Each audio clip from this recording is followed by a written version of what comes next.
A gruesome discovery took place in Egypt some years ago. You want to hear about it? 16 human hands, carefully buried in 4 eerie pits. They didn't look too much like human hands at first, since they were abnormally large, but they were. Weirdly, there were only right hands, no left hands were in sight. It turned out that it points to the practice of an ancient dark ritual. Old Egyptian art and tales talked of a ceremony where warriors would present the right hand of their adversaries as proof of victory and ask for gold in return. Egyptians believed in the afterlife, so cutting off someone's hand meant you cut off their power eternally. Guaranteeing this type of defeat was interesting to the winning party. Here, the fight was between Egyptians versus Hyksos, who lived in what was once known as Canaan. Egypt has always been the center of some history-changing findings, and some time ago, this papyrus was found. If we stretched it open, it would be just a tad bigger than the height of a skyscraper. The world's tiniest skyscraper, which is located in Wichita Falls, Texas. When humans didn't write on their notes app, they wrote on this thing, made from the medulla of a papyrus plant. Around 2,000 years ago, ancient Egyptians wrote something reminiscent of a book where they describe most of their funerary traditions and their visions of the afterlife. It's considered one of the most important texts from ancient Egypt and is still sold in bookstores to this day. This ancient manuscript was unearthed from a chamber located just south of the Pyramid of Djoser, located in Saqqara. Oh yes, Djoser is the oldest pyramid in Egypt and not the Giza pyramids like most people think. So recently, the site of Saqqara buzzed with excited archaeologists who probably found one of Egypt's oldest complete mummies. They believe that this beautiful and well-preserved mummy was that of a wealthy man. He was discovered in a deep shaft, covered in layers of gold leaves. There are many symbols that show he was an important and wealthy man, like the band he wore on his head, the bracelet on his chest, and the fact that he was embalmed with a tunic, which was reserved for Egypt's finest. The most exciting part of the entire discovery was finding the resting place sealed with mortar, just as the ancient Egyptians had left it 4,300 years ago. Now this may sound weird, but back in 2008, archaeologists discovered a missing pyramid. Now it went missing because it deteriorated over the span of 4,000 years. Today, you can only see its base. It was a pretty important site back in ancient times. It is said that around the area of the pyramid, the ancients hosted a special type of ceremony where high priests would carry mummified remains of sacred bulls. Now here's a fun fact. Ancient Egyptians believed that Apis bulls were earthly incarnations of the city deity of Memphis and was connected to rites of fertility. It wasn't just any Apis bull though. They needed to be all black with a single white mark between its horns and a bunch of very specific characteristics. They were selected by the local priests and honored until they passed away. After that, they were mummified and buried in underground galleries. Meanwhile, this missing pyramid sort of disappeared around the 1800s. It was a German archaeologist who first found it in the village of Saqqara. He called it the Headless Pyramid when he first found it. But then, years after the official discovery, the desert sand came along and covered the whole thing. There were some excavations between the 19th and 20th centuries, but they weren't too systematic. That's why scientists were so thrilled when they dug an entire pyramid's base after removing the 25-foot mound of sand that was covering it. Oh, and it turns out American archaeologists are excavating a cemetery in Egypt that could contain over 1 million mummified bodies. So far, archaeologists have dug around 1,700 mummies. One of the main differences from other classic Egyptian mummies is that these people weren't kings and pharaohs. They were commoners that most likely lived about 1,500 years ago, when Egypt was controlled by the Roman and Byzantine empires. The name of the cemetery is cool though, the Way of the Water Buffalo, just in case you want to check it out on your next trip. Other than bulls and buffaloes, ancient Egyptians also liked baboons. Are you seeing a pattern here? In the beginning of the 20th century, archaeologists discovered a site filled with mummified baboons in a place called, guess what? The Valley of Monkeys. An animal wouldn't have been mummified if it wasn't considered important. Certain animals were more important than others, since they were linked to specific deities. Jackals were connected to Anubis, the ancient god of the afterlife, and cats were likened to the female deity Bastet. Baboons were a pretty big deal, since they were believed to be connected to Thoth, the deity of wisdom and advisor to Ra, one of Egypt's supreme deities. The archaeologists who studied these animals weren't too happy. They think these baboons were kept inside and were deprived of sunlight for most of their lives. They had extreme vitamin D deficiencies and they were poorly fed. Maybe Thoth got angry with these baboon keepers. Just a guess. Since there's never a boring day for archaeologists in Egypt, they also found human mummies with golden tongues. Since Egyptians were all about the afterlife, they believed that golden tongues might help a person speak once they pass to the other side. I mean, it's a long shot, but hey, why not? Some of these mummies were placed in wooden coffins with goods, such as necklaces, pottery, golden artifacts in the shape of lotus flowers and scarab beetles, and iPhones. Just kidding. A new temple was also unearthed recently in Egypt. Scientists believe it was dedicated to honor Zeus Cassios. That deity would be a cross between Zeus, the almighty Greek deity of the sky, and Mount Cassios. While digging around the Sinai Peninsula in Egypt, archaeologists spotted two pink granite columns poking out of the ground, and bingo. They believe these columns represented the temple's front gate and collapsed during an earthquake many years ago. And speaking of deities, there weren't only super serious deities. Recently, scientists unearthed a golden ring in a city south of Cairo.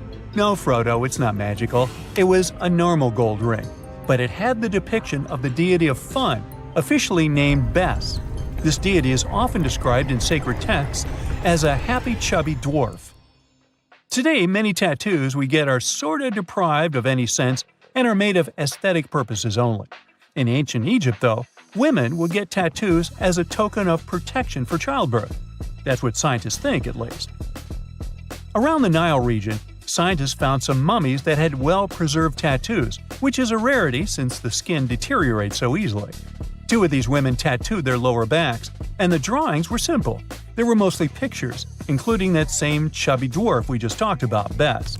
He also had a side hustle as the protector of women during childbirth. Now, would you believe me if I told you ancient Egyptians invented robots? No? Well, that's because that's not entirely true. Sure, they were astronomers, mathematicians, and engineers, and somehow they also squeezed an eccentric invention into that package – an automated deity some scientists called Hathor.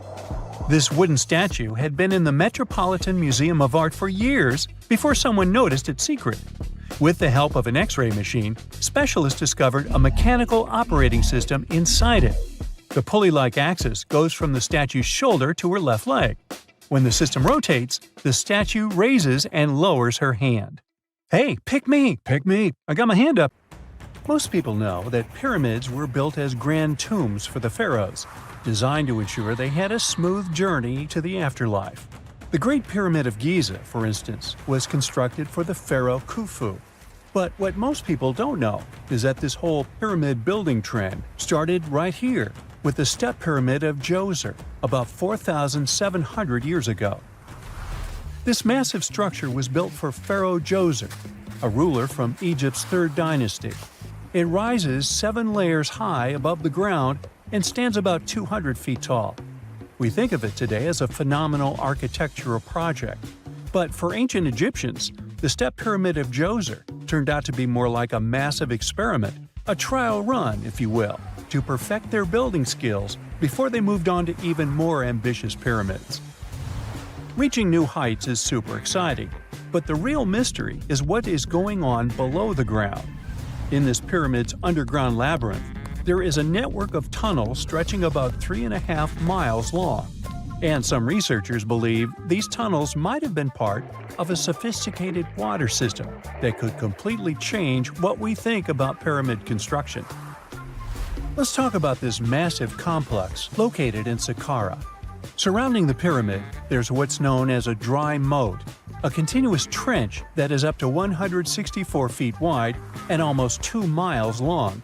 It forms a sort of rectangular shape around the pyramid. This trench has an average depth of about 65 feet. Now, if you were to add up all the earth and rock they dug out to create this moat, It would be about 10 times the volume of the step pyramid itself. For the longest time, people just assumed this trench was nothing more than a huge quarry, a place where they dug up stone and clay to build the step pyramid. Makes sense, right? But when you take a closer look, it doesn't add up. The trench is too narrow and deep to be practical for mining, and its layout doesn't match anything we know about ancient Egyptian quarrying methods. Plus, some sections of the trench are actually covered with a rocky ceiling, which would have made it nearly impossible to use as a quarry. Another theory suggests that the dry moat had some kind of spiritual significance. Maybe it was a sacred place, where souls of nobles gathered to serve the late king in the afterlife. There are even niches in the walls that work as a hint at this spiritual function. But most researchers believe that this purpose likely developed much later, long after the complex was built for Djoser. So what was the moat really designed for? In 2020, a researcher came up with a pretty intriguing idea. It is possible that this trench was actually designed to collect and manage water, especially after heavy rainfalls. Now, that makes sense when you consider the location. The moat sits in an area that could easily have been flooded by runoff water from nearby plains. This could also explain why the trench wasn't used for new graves until much later when the climate became drier and less prone to flooding. The story becomes even more intriguing, as this trench appears to be part of a larger, more complex hydraulic system within the Djoser complex. It is like the trench has several compartments, carefully carved out of the rock and connected by tunnels. These compartments likely served as a part of a water treatment system, where water would flow from one compartment to the next, getting cleaner as it moved along. Now, here is where things start to tie into the pyramid itself. The Djoser complex has a series of underground shafts, and some researchers think that water from the moat's deep trench might have been used to power a hydraulic lift system, and this giant water-powered elevator could have been used to raise the heavy stones needed to build the pyramid. It worked like a volcano, but instead of lava, water did the heavy lifting. Imagine a big deep hole in the ground at the center of the pyramid site. Inside this hole, there was a huge wooden platform, kind of like a giant raft that could move up and down. When the workers wanted to lift a heavy stone, they would fill the hole with water. As the water rose, the wooden platform started to float up, carrying the stone with it, almost like a giant water-powered elevator. When the stone reached the right height, the workers slid it off the platform and onto the pyramid. The idea is that water from the deep trench, after being cleaned and filtered, would flow into these shafts. A massive float, possibly made of wood, would then rise as the water filled the shaft, lifting the stones up to where they were needed for construction. Once the stone was in place, they'd let the water out, lowering the platform back down to the bottom, ready to lift the next stone. This fancy hydraulic lift system could have been a game changer, making the whole building process a lot faster and more efficient without using a lot of workforce. It is like the ancient Egyptians were already embracing the whole idea of work smarter, not harder. But of course, not everyone is on board with this theory. Some experts argue that the area where the step pyramid of Djoser was built couldn't have held enough water from occasional rains to maintain such a fancy hydraulic system. The main theory suggests that, in the past, there might have been some kind of lake nearby that would have filled up after a period of rain, and this lake could have supplied water to the complex's hydraulic system. But there is no mention of such a lake in any ancient Egyptian writings, so it might be more of a what-if situation than a reality. And then there's the issue of the hard work itself. Remember when I said this method could have allowed the ancient builders to raise stones with far less effort? Well, that might not be entirely true. According to some experts, just building this hydraulic device would have required a lot more heavy work than simply moving the stone blocks using good old-fashioned manpower. And let's not forget, the step pyramid of Djoser is like a baby pyramid compared to those that came later. The stones used for Djoser's pyramid weighed, on average, about 660 pounds each, which is nothing compared to the more than 2.5-ton blocks used later for the Pyramid of Chephren. If this cool water lift theory gets completely ruled out, we still need to explain how this pyramid was built in the first place. To answer that, we need to rewind a bit and talk about the original plans. See, before Djoser's tomb became a pyramid, the idea was to construct a simple mastaba. This type of tomb was pretty common in earlier periods, a flat-roofed, rectangular structure with sloping sides. But after the original mastaba was finished, they decided to expand it a bit by adding more layers on top.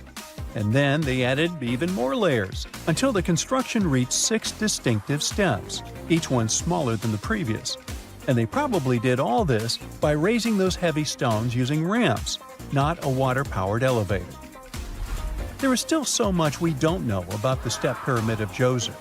More research is definitely needed to fully understand how this system worked, or if it even existed at all.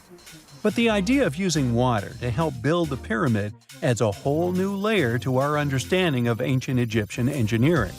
It's a powerful reminder of just how clever and resourceful those builders were, using the natural landscape and the power of water to create one of the most iconic monuments in history. There are countless doors all over the world that haven't been opened for decades, and even centuries. The question is why? It seems that nowadays you can open any door you want. The truth is that some doors were sealed for a grave reason. And so far, nobody has found out what treasures and mysteries they hide. Here are 4 doors that keep their secrets all too well. The Taj Mahal. First up, we've got the Taj Mahal in India, one of the most romantic places in the world. Shah Jahan commissioned it in 1631 and dedicated it to his 3rd wife, who he loved like crazy. They were married for 19 years and had a whopping 14 kids together. But unfortunately, she passed away while giving birth to their last baby. Shah Jahan was heartbroken and decided to build an epic tomb to remember her by. The construction took a whopping 20 years to finish. The building has quite an interesting layout. The design is super unusual, with these 4 massive 130-foot tall minarets that stand on the corners of a huge platform. They're not just there for looks. Back in the 17th century, architects were having some serious issues with buildings collapsing under their own weight. So, the chief architect of the Taj Mahal made sure to place those minarets as far away from the tomb as possible. And he even tilted them in a way so that if they did fall, they wouldn't wreck the rest of the Taj Mahal. Talk about planning ahead. The Taj Mahal is hiding some crazy secrets. There are sealed rooms all over the place that nobody is allowed to enter. And if you check out photos of the building from the riverside, you can spot 2 basements. But guess what? They're sealed up too. Nobody knows what's inside or why they've been locked up since the time of Shah Jahan. Apparently, there's a good reason why those rooms are off limits. Some researchers think that they were built using marble, which turns into a different substance called calcium carbonate if it's exposed to carbon dioxide. And when that happens, little bits of marble start chipping off like crazy. To make matters worse, there's no air flowing into these rooms. That means that if too much CO2 builds up in the basement, the 4 minarets could collapse. But wait, there's more. Some people think that the body of Shah Jahan's wife can be found in one of these sealed-up rooms in pristine condition. Why not? Who knows what the mysterious rooms might keep? The Great Sphinx of Giza. The Great Sphinx of Giza is shrouded in mystery. It's not just the largest monolith statue in the world, but it's also a hybrid creature with a woman's head and a lion's body that originates from Egyptian and Greek mythology. It's also very ancient. It's estimated to be around 4,500 years old. The construction of this marvel took about 3 years and required 100 workers, who were not slaves and were treated with delicacies like sheep and goat meat. It is also thought that it used to be much more massive than it is now. Archaeologists found huge stone blocks and abandoned toolkits near the site. However, the real secrets of the Sphinx lie underground, near its paws. A group of scientists used a seismograph to detect 2 hidden chambers beneath the Sphinx's paws. Some people think that these rooms might be the legendary Hall of Records. which holds ancient scrolls revealing the secrets of the universe. I mean, that's way cooler than any library I've ever been to. Rumor has it that the Egyptians even had info on Atlantis stashed down there, which is like a super old version of a conspiracy theory. Unfortunately, we can't go on an adventure to check it out just yet. The chambers presumably have 2 entrances, but both remain sealed. The researchers haven't yet received the green light to check out their theory. Let's hope they won't keep us in suspense forever. Sri Padmanabhaswamy Temple. This temple is located in the beautiful state of Kerala in India. This temple is famous for more than just its breathtaking beauty. Underneath the temple there are 6 vaults, creatively named A, B, C, D, E, and F. The enormous iron doors to these chambers add to the mystery of what's behind them. A few years back, the authorities decided to open these vaults to the world, but it wasn't an easy task. You can't just open the doors and enter the vaults. It required a lot of work. It took them a while, but finally, in 2011, they opened 5 of the 6 chambers. And guess what they found? Tons of treasure. Bags of gold, precious gemstones, and priceless diamond jewelry. The estimated worth of everything found in the vaults is a whopping $1 trillion. It's like the temple was the real-life inspiration for Aladdin's Cave of Wonders. But wait, I said 5 of the 6. What happened to the last one? Vault B has remained closed, but not for lack of trying. They simply didn't manage to open it. There is even a belief that it's fatally cursed. Legend says that only a saint or sage can break the curse by chanting a specific mantra. But no one has been able to do this yet, presumably because we don't have saints or sages at our disposal. There is also rumor that in the 30s some temple invaders tried to enter Vault B to do some good old looting. But they never reached their target. Apparently terrible snakes materialized out of nowhere and chased the gang away. But of course, this is just an urban legend, and there is not proof of that.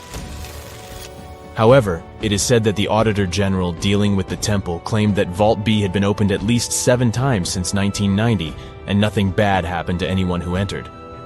Who knows? Maybe we should send Indiana Jones to check it out. The First Emperor's Tomb. Deep under a hill, completely undisturbed and surrounded by dangerous traps, lies an ancient 2,000-year-old tomb.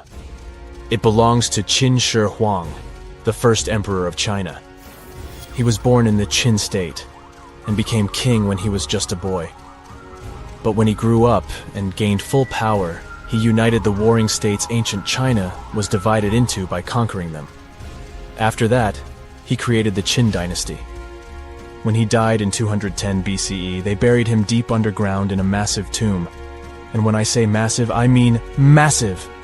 Back in 1974, some farmers in Xi'an, China, stumbled upon something strange while digging a well, a huge terracotta soldier. This discovery led to an extensive archaeological dig that has continued for over 40 years, revealing a collection of thousands of clay soldiers. The unique thing about these soldiers is that each one has its own unique features, from hairstyles to facial expressions. It's believed that there could be up to 8,000 of these soldiers, but only 2,000 have been found so far. Interestingly, the central tomb, which is believed to be the resting place of the emperor, is still untouched. In ancient records, there are references to a vast underground city that the emperor built, complete with scenic towers, palaces, and whatnot. Sima Qian, a Han Dynasty historian, wrote that the tomb was adorned with treasures and had space for hundreds of officials, but the lack of technology to properly examine the site is what's holding things up. Qin Shi Huang was surrounded by liquid mercury in his tomb, with 2 of the streams representing the major rivers of China, Yellow River and Yangtze. The ancient Chinese believed that mercury could provide immortality, but it could have also caused the emperor's death since he regularly took mercury pills to prolong his life. The dangerous levels of mercury contamination in the soil near the tomb are the main reason why scientists are reluctant to explore it. It could be very dangerous both for people and for the environment. Now, if I had to choose which door to open, I'd probably go for the one that doesn't lead to a tomb surrounded by poisonous mercury. Call me crazy, but I'd like to avoid any potential health hazards. And now we're off to almost 5,000 years ago. let me take you to ancient Egypt, where back in 2550 BC, guess what? The construction of the Great Pyramids of Giza started. People learned to build cathedrals and skyscrapers, but it wasn't until recently that these massive buildings appeared. It's still a mystery to even modern scientists how these pyramids were built 5,000 years ago. No wonder they are one of the 7 wonders of the ancient world. They're also the oldest of them and the only wonder of the ancient world that still exists in the 21st century. It must have taken a lot of cooperation to build a thing that massive, even for today's metrics. But the Giza pyramids weren't the first pyramids ever. The first one, called the Step Pyramid, was built around 80 years before the first Pyramid of Giza in 2630 BC for King Djoser. It wasn't meant to be extraordinary, but ended up being quite impressive. It was a pyramid of 6 stepped layers of stone. It was 204 feet high, which is as tall as a 19-story building. And it was the tallest building that existed at that time. It wasn't just a pyramid though, it was surrounded by a whole complex of buildings, including even courtyards.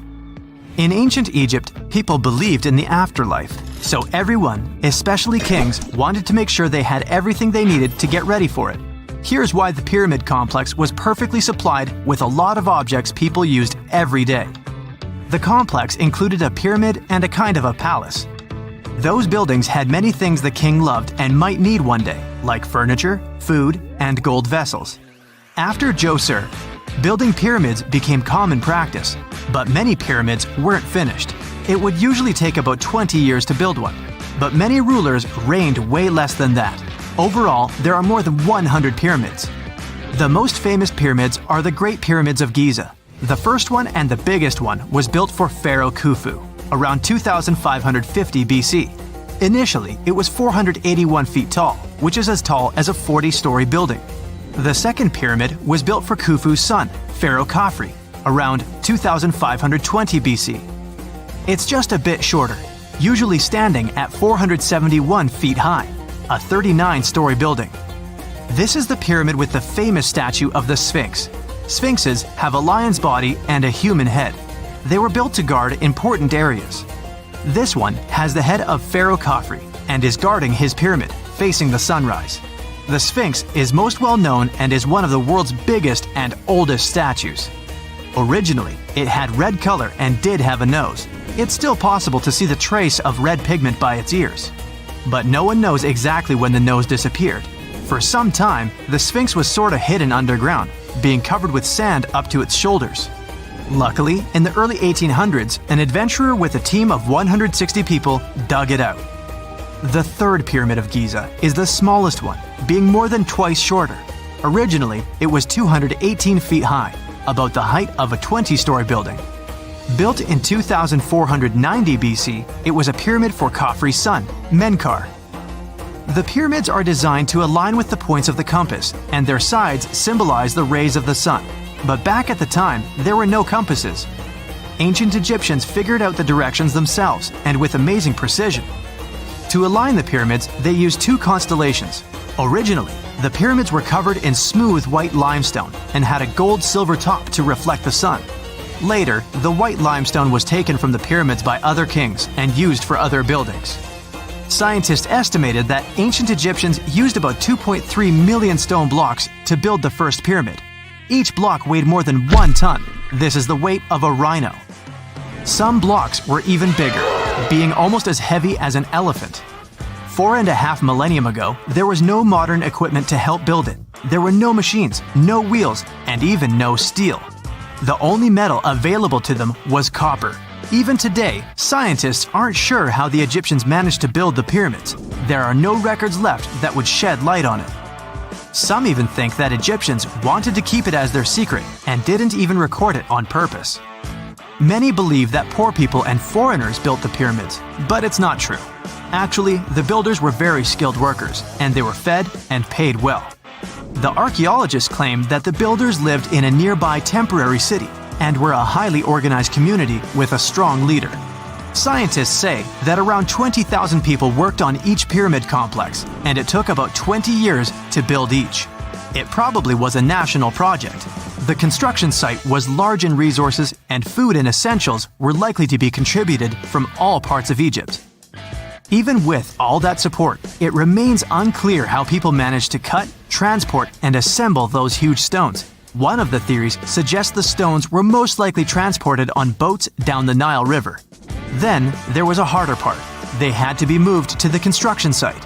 For that, they probably used wooden sleds.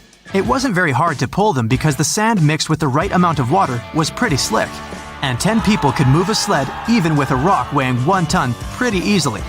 Finally, one last problem. The stones had to be lifted and put into place. Archaeologists have discovered the remains of the ramps system that dates back to when the pyramids were built. Most likely, the Egyptians designed a unique system to move and pull huge stone blocks, but no one knows what it looked like exactly. The most common opinion is that there were several ramps around the pyramid to help move the blocks. The ramp was growing with the pyramid getting higher. They suppose people were walking up the stairs, pulling the stone on the wooden sled up in the middle on the sandy ramp. But this is just one of the options. Others say that the ramps were going around the pyramid. Some say the ramps were inside the pyramid. But we'll never know for sure, and it'll forever remain a mystery, just like the ancient Egyptians wanted. Surprisingly, there's not much inside the pyramids. Most of it is just solid stone with very little open space. But let's take a quick look inside the biggest of the pyramids of Giza.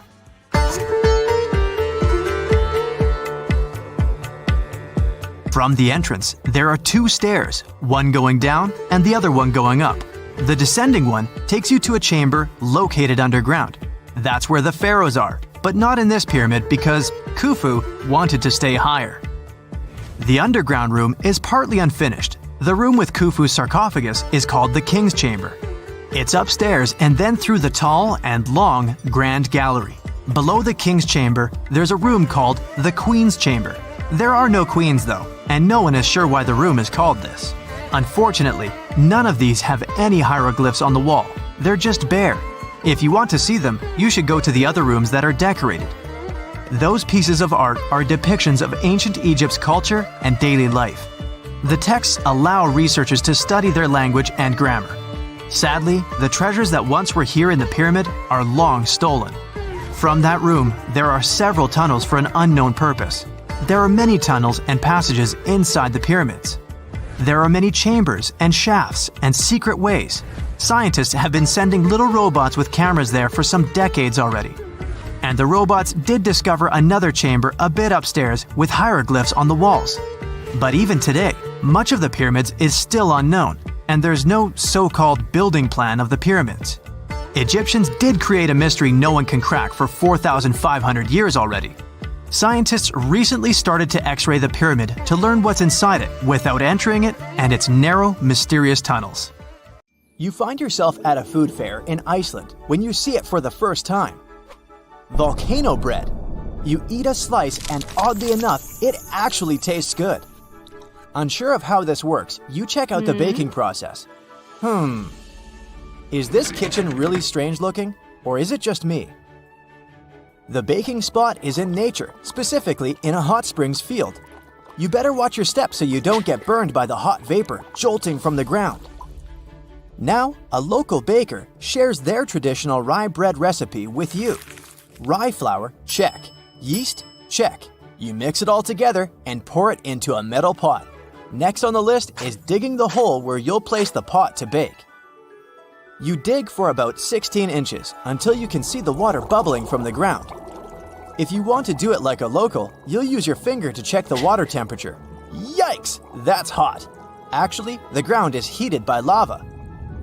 Iceland is one of the most volcanic regions in the world, with over 30 active volcanoes at any one time. After you bury the bread in volcanic soil, you leave it there and wait 24 hours until it's ready. The next day, the bread is fully baked and super tasty. And the best part is, you just participated in an ancient Icelandic tradition. People have been doing this since at least the 1800s. Imagine it's your first day of work in a museum, and your assigned task is to clean the mask of Tutankhamun. You grab your cleaning utensils and then, oh no, this can't be happening. You just broke Tutankhamun's beard. I never wish this to happen to anyone, but this is actually a true story. Back in 2014, an employee at the Egyptian Museum knocked off the beard of Tutankhamun's mask and glued it back on, hoping no one would notice. This mask was discovered in 1922 and is considered one of the 10 symbols of our human civilization. Oh, and the best part of this story? It took historians until 2016 to discover the poor glue job. So, if you visited the museum between 2004 and 2016, maybe you saw the glued beard. If I say Sahara, what comes to mind? An infinite desert landscape, right? Well, according to scientists, the Sahara isn't always a desert. From time to time, it becomes green. But you probably won't be seeing this in your lifetime. Every 10,000 years, the Sahara lives through a humid period, where the sand gives way to lush green vegetation and sparkling lakes. This happens due to a tilt in the Earth's axis, which affects different weather patterns around the globe. Can you imagine the Sphinx surrounded by rainforest? It's mind-blowing. And speaking of the Sahara, say you traveled back to 1800 BCE. If you timed it right, you might get to see the construction of the so-called Black Pyramid in the city of Dashur. These are not the famous Giza pyramids, but they serve the similar purpose of being a final resting place. In 1892, archaeologists excavating the area found an important part of the Black Pyramid that was lost for centuries. The benben, also called a pyramidion, was the tip of ancient Egyptian pyramids. A benben consists of a solid block, usually made of limestone. Most of them were covered with gold and reflected the first rays of light from the sun every day. Can anyone get me a time machine, please? Remember when you ate something really spicy, your cheeks turned red? Apparently, that can happen to birds too. For example, canaries can change colors after eating peppers. These birds have a special pigment that allows them to switch shades depending on their diet. So, if a yellow canary eats red peppers, it can turn orange or red. Can rocks move on the ground on their own? Well, you might be under that impression if you visit Racetrack Playa in California. The site is a dry lake bed and home to one of the world's strangest phenomena, the so-called sailing stones. Think 100-pound rocks moving around alone, leaving behind trails as long as 1,500 feet. They were discovered in the 1900s, and until recently, no one was lucky enough to be on the site while they were moving. It was only in 2014, after much observation and research, that scientists solved this mystery. The sailing stones appeared because of the perfect balance between wind, ice, and water. When it rains, the water that falls on the ground freezes and forms a coat of ice above the ground. If it's windy, the rocks are easily pushed around, sailing along the lake bed. But hey, if you ever visit Racetrack Playa, don't disturb the rocks. On the western coast of France, you'll find the vacation hotspot known as the island of Ré. It attracts tourists looking for scenic landscapes and beautiful beaches, but that's not all it's famous for. There, an extraordinary phenomenon occurs when two different wave patterns collide with each other, something called a cross sea. It's almost as if the sea were a checkerboard, divided into hundreds of squares. And no, it's not an optical illusion. A cross sea only happens in places where different quality waters meet. For a tourist to see the cross sea in Ré, this probably means that there was a storm in a different sea nearby. This stormy water travels with the help of currents and meets the water of Ré, creating these oddly shaped riptides. Oh, and apart from this island and Israel, there's nowhere else in the world where you could see such a thing. The following sight will either give you goosebumps or make you marvel at its weirdness. I'd say it depends on the time of day you visit. Next to the small town of Gryfina in Poland, you'll find a very unusual sight, a pine tree forest where each tree is bent at its base. If you visit during the daytime, I guess you'll be fascinated by these trees' sharp 90-degree curves. You can even use their trunks as a stool if you decide to have a picnic, for example. But visiting the site at night will most likely give you chills. A thin layer of fog hovers around, making the forest seem quite unwelcoming. Scientists still can't explain why the trees are the way they are. So, are you a daytime or nighttime visitor? You went for a hike and suddenly encountered a big cloud of fog. This may ruin your photo ops, but there's one thing you can hope for. Foggy days are the perfect conditions for a phenomenon called fog bow, otherwise known as a white rainbow. This happens because of numerous tiny water droplets that cause fog, smaller than 0.002 inches. So, instead of the multicolored bow, you get a transparent one, with red outer edges and a bluish inner edge. Now, say you're roaming in a little town in Europe, appreciating the century-old buildings and good summer weather. You feel hungry and decide to type into your Google Maps the name of that restaurant your friend recommended. Ah, it's only 10 minutes away by foot. You follow the blue dot on your GPS and arrive at your destination, quick and easy. We all love this free piece of technology, don't we? But what if I told you that the US spends over $2 million daily to maintain the satellites to make it work? Yup, that's the price. And to implement it, they spent over $12 billion US. Have you ever heard of something called a natural snowball? This could be proof that nature is really perfect. In 2016, the beaches of the Gulf of Ob in northwest Siberia were filled with rows of giant snowballs. Think balls measuring up to 3 feet across. This rare, yet beautiful natural phenomenon happens when small pieces of ice are rolled by strong winds and water. The further they roll, the more ice they gather, and the more that ice is polished. They end up as giant, perfectly shaped snowballs. They look pretty amazing on their own, but it's quite a sight when hundreds of them are together. This summer, you finally decide to go on that once-in-a-lifetime round-the-world trip. The first stop of this exciting adventure is in Europe. You start your journey in Italy, the country of pasta and pizza and delicious gelato. Ah, there it is, the world-renowned Leaning Tower of Pisa. You buy your ticket and get inside the crooked monument. You're about to climb 251 slippery stairs, so watch your step and don't forget to breathe. The white marble stones are astounding, and from time to time, you peep outside to enjoy the view of the city. Congratulations, you've made it! You've reached the top of the bell tower and can take all the selfies you want. The Leaning Tower of Pisa is one of Italy's most iconic landmarks. During your hike up the stairs, a guide tells you it's actually a medieval monument. It was built between the 12th and 14th centuries, taking over 200 years to finish. And in case you're wondering if it's always been tilted, I can say without a doubt, yes it has. Once they finished the third floor, the bell tower started sinking. The thing is, the very name Pisa comes from the Greek word that means marshy land. The ground there is extremely soft, made of clay, mud, and sand. And architects have been trying to save the day ever since they built the tower. At the top of the 185-foot-tall monument, you take your time admiring the city. How many terracotta rooftops can you count? If you walk toward the south side of the monument, you may feel closer to the ground. This is because the Leaning Tower of Pisa tilts toward the south. At one point, it leaned almost 5.5 degrees and still didn't fall. Today, when you visit the monument, the guide might tell you the tower is leaning less.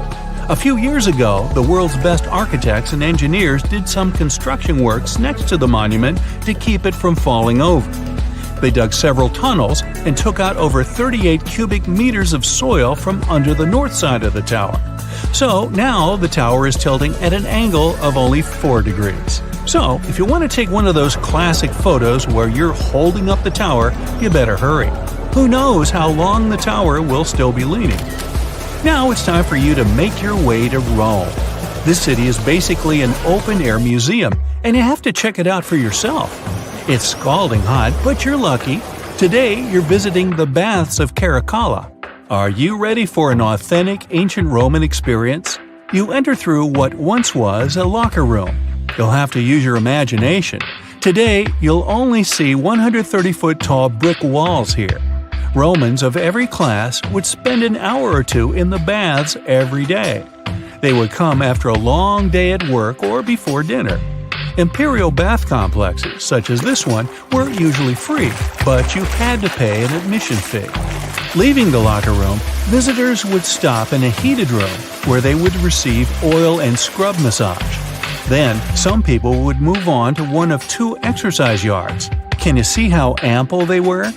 Here, there were elaborate marble porticos, and you can still see a few fragments of the mosaic-colored floor. If you were in the mood for something more intellectual, you could stop to listen to a philosopher or visit one of the libraries. Now we've arrived at the most impressive room, a caldarium. It was a circular hot steamed room measuring 115 feet in diameter. It had not one or two, but 7 heated pools inside. Above your head, you'd have seen a magnificent dome supported by large granite columns. The entire structure was richly decorated with multicolored glass mosaics and the finest white marble. The complex also housed an indoor Olympic-sized pool with waist-deep water. Today, you can only admire a few reddish walls made of brick and concrete. Emperor Caracalla, like many other Roman emperors, built a mega-complex, and it sure made people happy. After a long international flight, you arrive in Egypt. Get ready for some camel rides and juicy dried fruits. Does anyone here love dates? You leave your hotel at dawn and make your way to the outskirts of Cairo. You drive past the Nile River toward the West Bank. Don't forget to take some pictures. In the distance, you spot a large monument. It's the Great Sphinx of Giza. Can you believe people created this monument over 4,500 years ago? Once you get closer, you see the Great Pyramids just north of the Sphinx. You learn that, unlike the pyramids, the Sphinx was carved directly from the bedrock of the Giza Plateau. Until today, it's one of the largest statues in the world, measuring 66 feet in height and 240 feet in length from paws to tail. The face of the Sphinx looks a tad beaten today, but according to archaeologists, it wasn't always like that. A Photoshop reconstruction of the Sphinx gives it a very different look. As you can see, at one point, the Sphinx's nose was chopped off together with parts of the chin. Scientists believe that the statue is a representation of the great pharaoh Khafra. This is why its face resembles a human so much. Just below the eyes, a dark carved line was added to represent the charcoal eyeliner ancient Egyptians used to wear. Fun fact, this wasn't only a beauty habit. It protected their eyes from ultraviolet rays. In a desert region that gets so much sunlight, this might come in handy. Until today, researchers debate whether or not the Sphinx had a beard.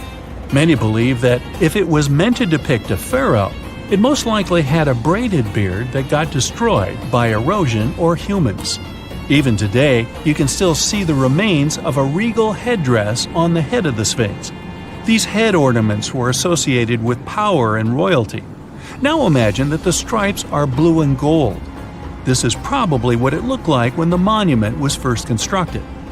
There's no evidence of how long it took to build the Sphinx, but it was likely very long, as the carved details are pretty impressive.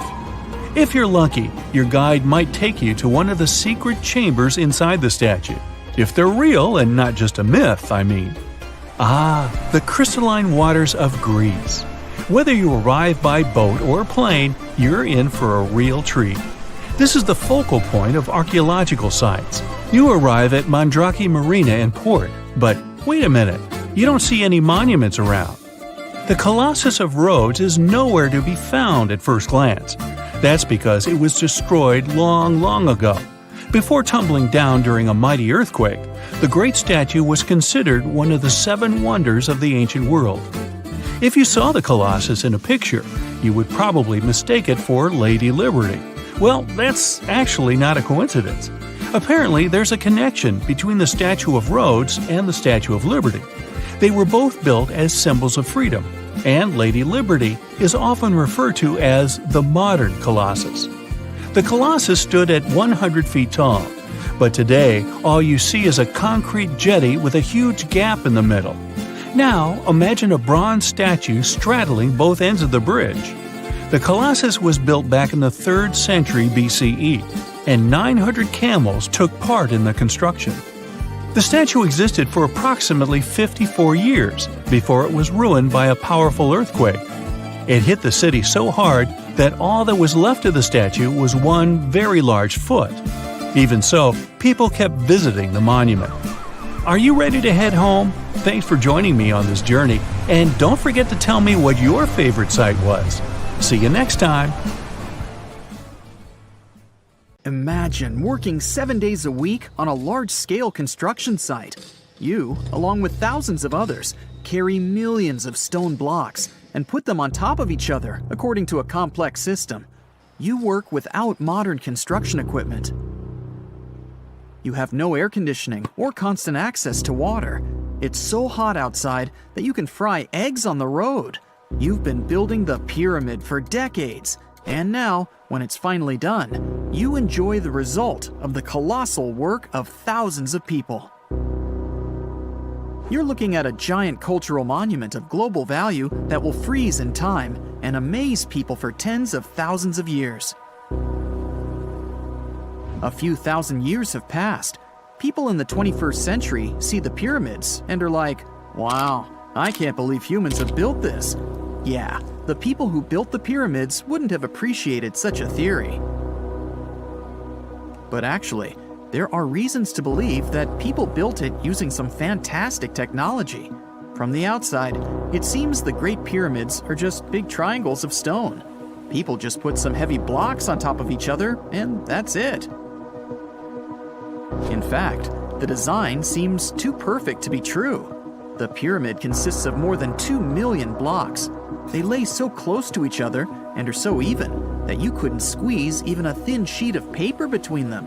Scientists still can't figure out the exact technology for building the Egyptian pyramids. One of the biggest and most famous is the Great Pyramid of Giza. This huge construction, well known all over the world, has one big secret.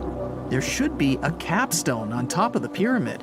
It's a triangular-shaped stone block, a small pyramid on top of a huge one. It's also called a pyramidion. The builders of ancient Egypt made it out of granite and limestone and covered it with gold. No records or old drawings prove that there was a pyramidion at the top of the Great Pyramid of Giza. But there's another ancient Egyptian structure with such a triangle, the Red Pyramid. It was built before the Great One, and its capstone has survived to this day. Archaeologists have found and reconstructed it. But where could the capstone of the Great Pyramid be? It's a mystery that still has no answer. Some are sure that some thieves have stolen it from the top. Maybe they just climbed up and pushed the pyramidion down. It makes perfect sense. The capstone was probably the most valuable element of the pyramid. Many scientists and archaeologists still don't know its exact purpose. Some believe that this peak covered with gold glorified the pharaohs. The capstone reflected moonlight at night and illuminated the entire space around it. During the day, the capstone reflected sunlight with its shiny surface. You could have noticed it from afar. The top of the pyramid was a kind of guiding star for lost travelers. All other stone blocks of the pyramid consist of limestone. People polished them to make them look shiny. In the past, they were even glowing and reflected light. You could see glowing pyramids from space, although they looked like tiny lights. Over thousands of years, winds, sandstorms, and rains have changed the pyramid's appearance. If people had taken care of them all this time, they would have looked like something out of science fiction movies, or the pyramids from Las Vegas. But unfortunately, we will never see their original appearance. Some archaeologists and scientists believe that the capstone could absorb the sun's energy and distribute it evenly throughout the pyramid. No one knows precisely why the Egyptians needed this technology. There's a theory the pyramids are ancient energy systems. The pharaohs applied this energy to use some unique technologies that were more advanced than all the achievements of the 21st century. And the triangular shape of the pyramids was ideal for boosting this electromagnetic energy.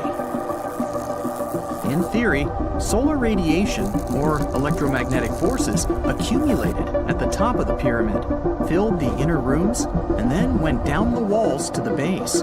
Any surface distortion could prevent the flow from spreading, so they had to create a perfectly smooth surface.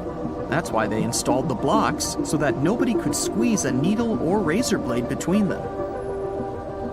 Many people believe in this theory because they built the pyramids from limestone. This material can hold energy inside itself. In the inner part, they created granite deposits to cause air ionization, that is, to create an electric charge.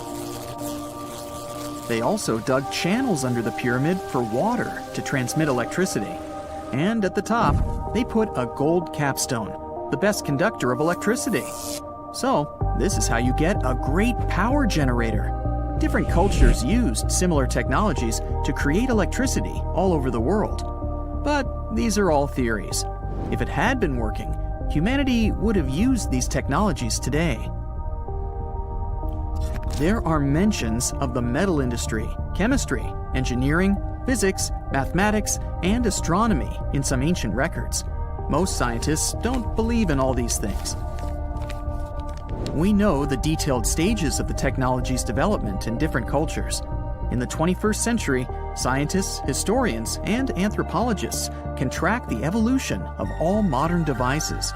If people had created some technological inventions in ancient times, the history of the world would have looked different.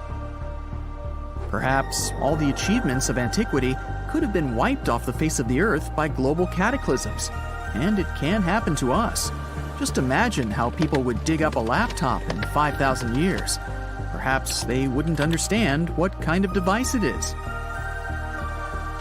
Another Egyptian wonder surrounded by mystery is the statue of the Sphinx.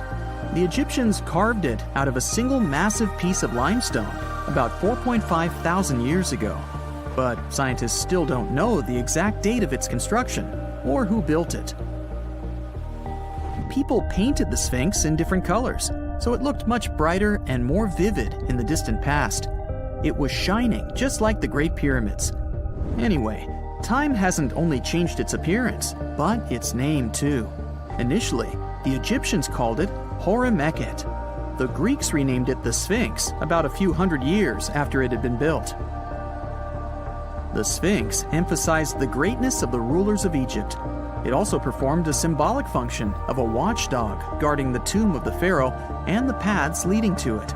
This version sounds realistic, since archaeologists have discovered many secret entrances at the foot of the Sphinx. Perhaps these rooms and intricate tunnels lead to underground halls with treasures. And treasures don't always mean gold and jewelry. According to legends and theories, the Sphinx guards the Hall of Records, the storage of all humankind's knowledge. The information about the ancient mythical state of Atlantis could be there. You can find many detailed maps of the internal dungeons of the Sphinx on the internet. They show structures 12 stories deep under the statue. It looks like a small city filled with gold, scrolls of knowledge, and various ancient artifacts. But don't believe all these maps. These are just theories. Several thousand years have passed, but people have very little information about it. Archaeologists know that there are still many strange and exciting things about the Sphinx that are still undiscovered. Some locals are afraid to research because they believe they can awaken something terrible from the underground depths. Therefore, it's mostly scientists from other countries who conduct the excavations. In 1998, scientists discovered strange tunnels leading to empty rooms under the Sphinx. They realized that some people tried to get there through tunnels in the past, and maybe those people took all the treasures that were there. One of the legends says that some powerful artifact lays beneath the Sphinx. Its technology can change the whole world, but the locals are hiding it because it can damage the planet. Some believe that you can find evidence of unknown technologies painted on the granite walls in the pharaoh's tombs. But most likely, these paintings and signs tell us the myths and legends of ancient Egypt. But what if Egyptian symbols and drawings are detailed instructions for using ancient technologies? What if the locals that lived at that time thought, people in the future won't be able to get energy themselves. Let's leave some detailed instructions for them. Anyway, there are many riddles and theories. In reality, The search for answers is a dangerous undertaking, since it's not easy to get into the underground halls. Excavations can ruin the structure of the entire Sphinx. Any person inside the tunnels may get lost and never be able to find their way back.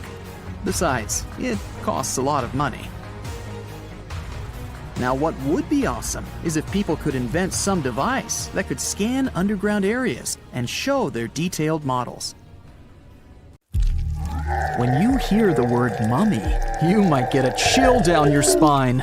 That's because most of us associate this word with those creepy characters we've seen in some scary movies. But in reality, mummies have helped us understand a lot about ancient civilizations, their rulers, and about how people used to deal with losing their loved ones. The people most famous worldwide for their mummies are the ancient Egyptians. They believed that some sort of existence after passing away was possible, if certain conditions were met.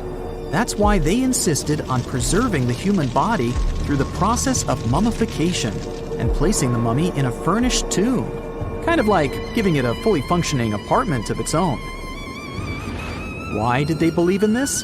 Well, because they were deeply connected to their natural environment for the most part. They saw the natural cycles around them, like how the sun rose every day, followed by the moon, or how new life was always sprouting from plants, even after they had wilted away. They also believed that the powerful spirit Osiris, who represented the cycle of passing away and resurrection, played a role in this process. To prepare for the afterlife, the ancient Egyptians followed certain rituals, like mummification, which involved using materials like honey, resins, and incense to preserve the body. There's no other mummy more popular than that of King Tut. He was a young pharaoh who ruled over 3,000 years ago in Egypt. The problem with discovering ancient royal tombs is that most of such burial sites were previously robbed.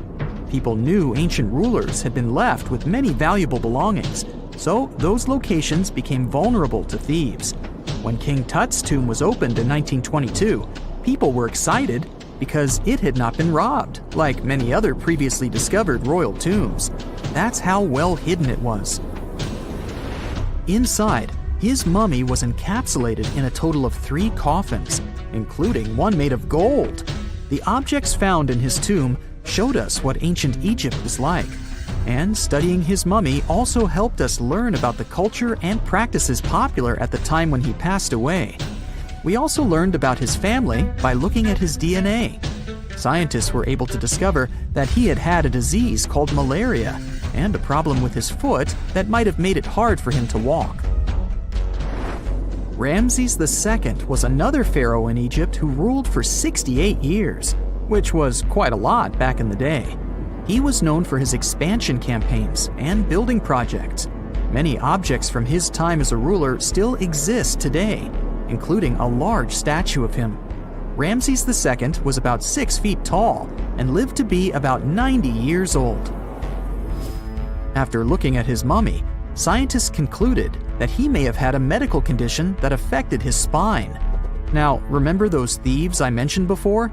They are probably the reason why Ramses II ended up in a plain coffin in a secret collection of royal mummies at Deir al-Bahari, which was rediscovered in 1881. Thankfully, archaeologists were able to identify him because his journeys had been recorded on his wrappings. The process was really tedious too. In fact, in ancient Egypt, the mummification process could take a staggering 70 days to complete.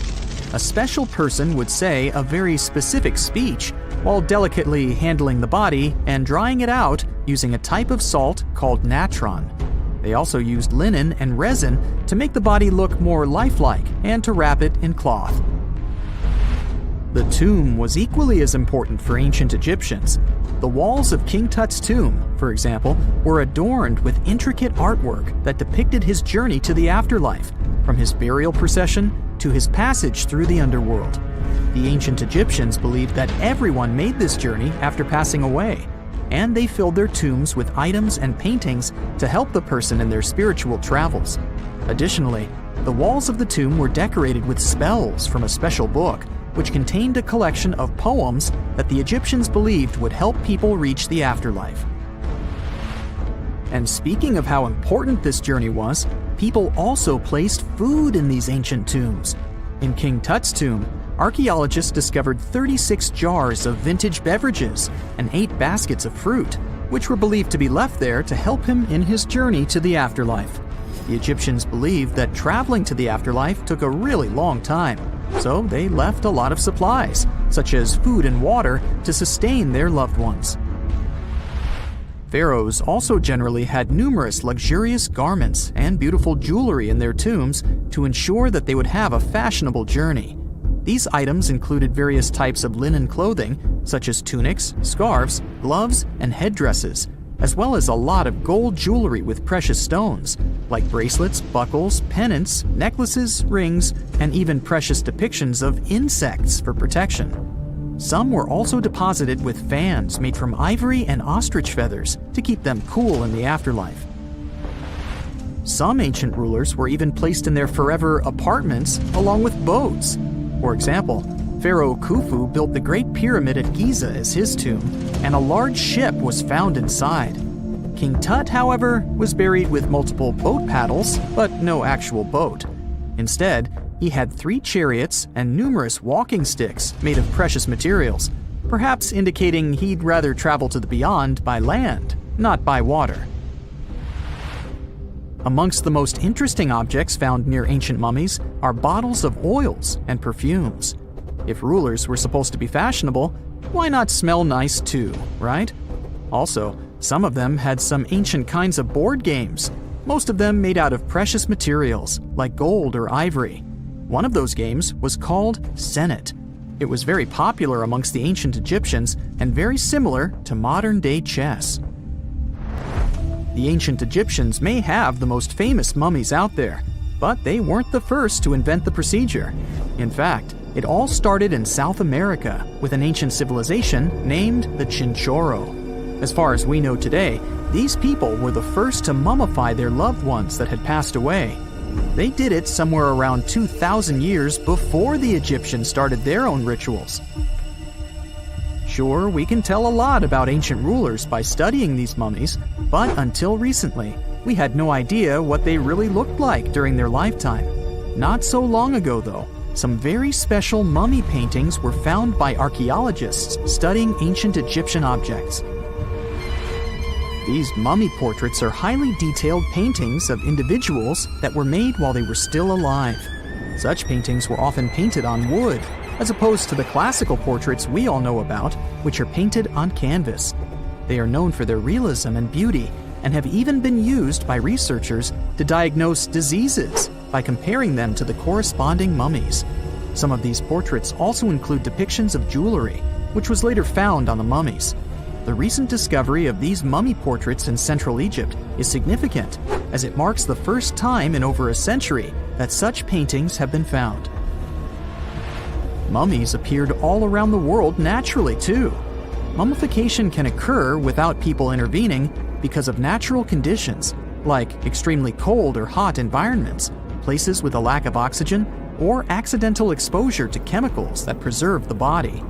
These conditions don't allow bacteria to grow, resulting in the body remaining more or less intact.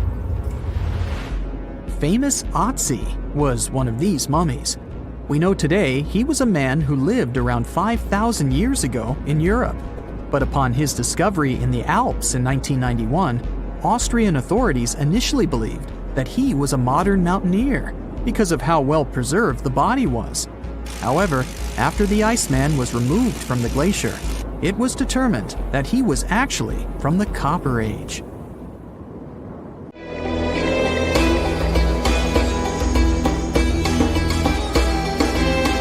The Great Pyramid was created as the final resting place of ancient Egyptian monarch Khufu.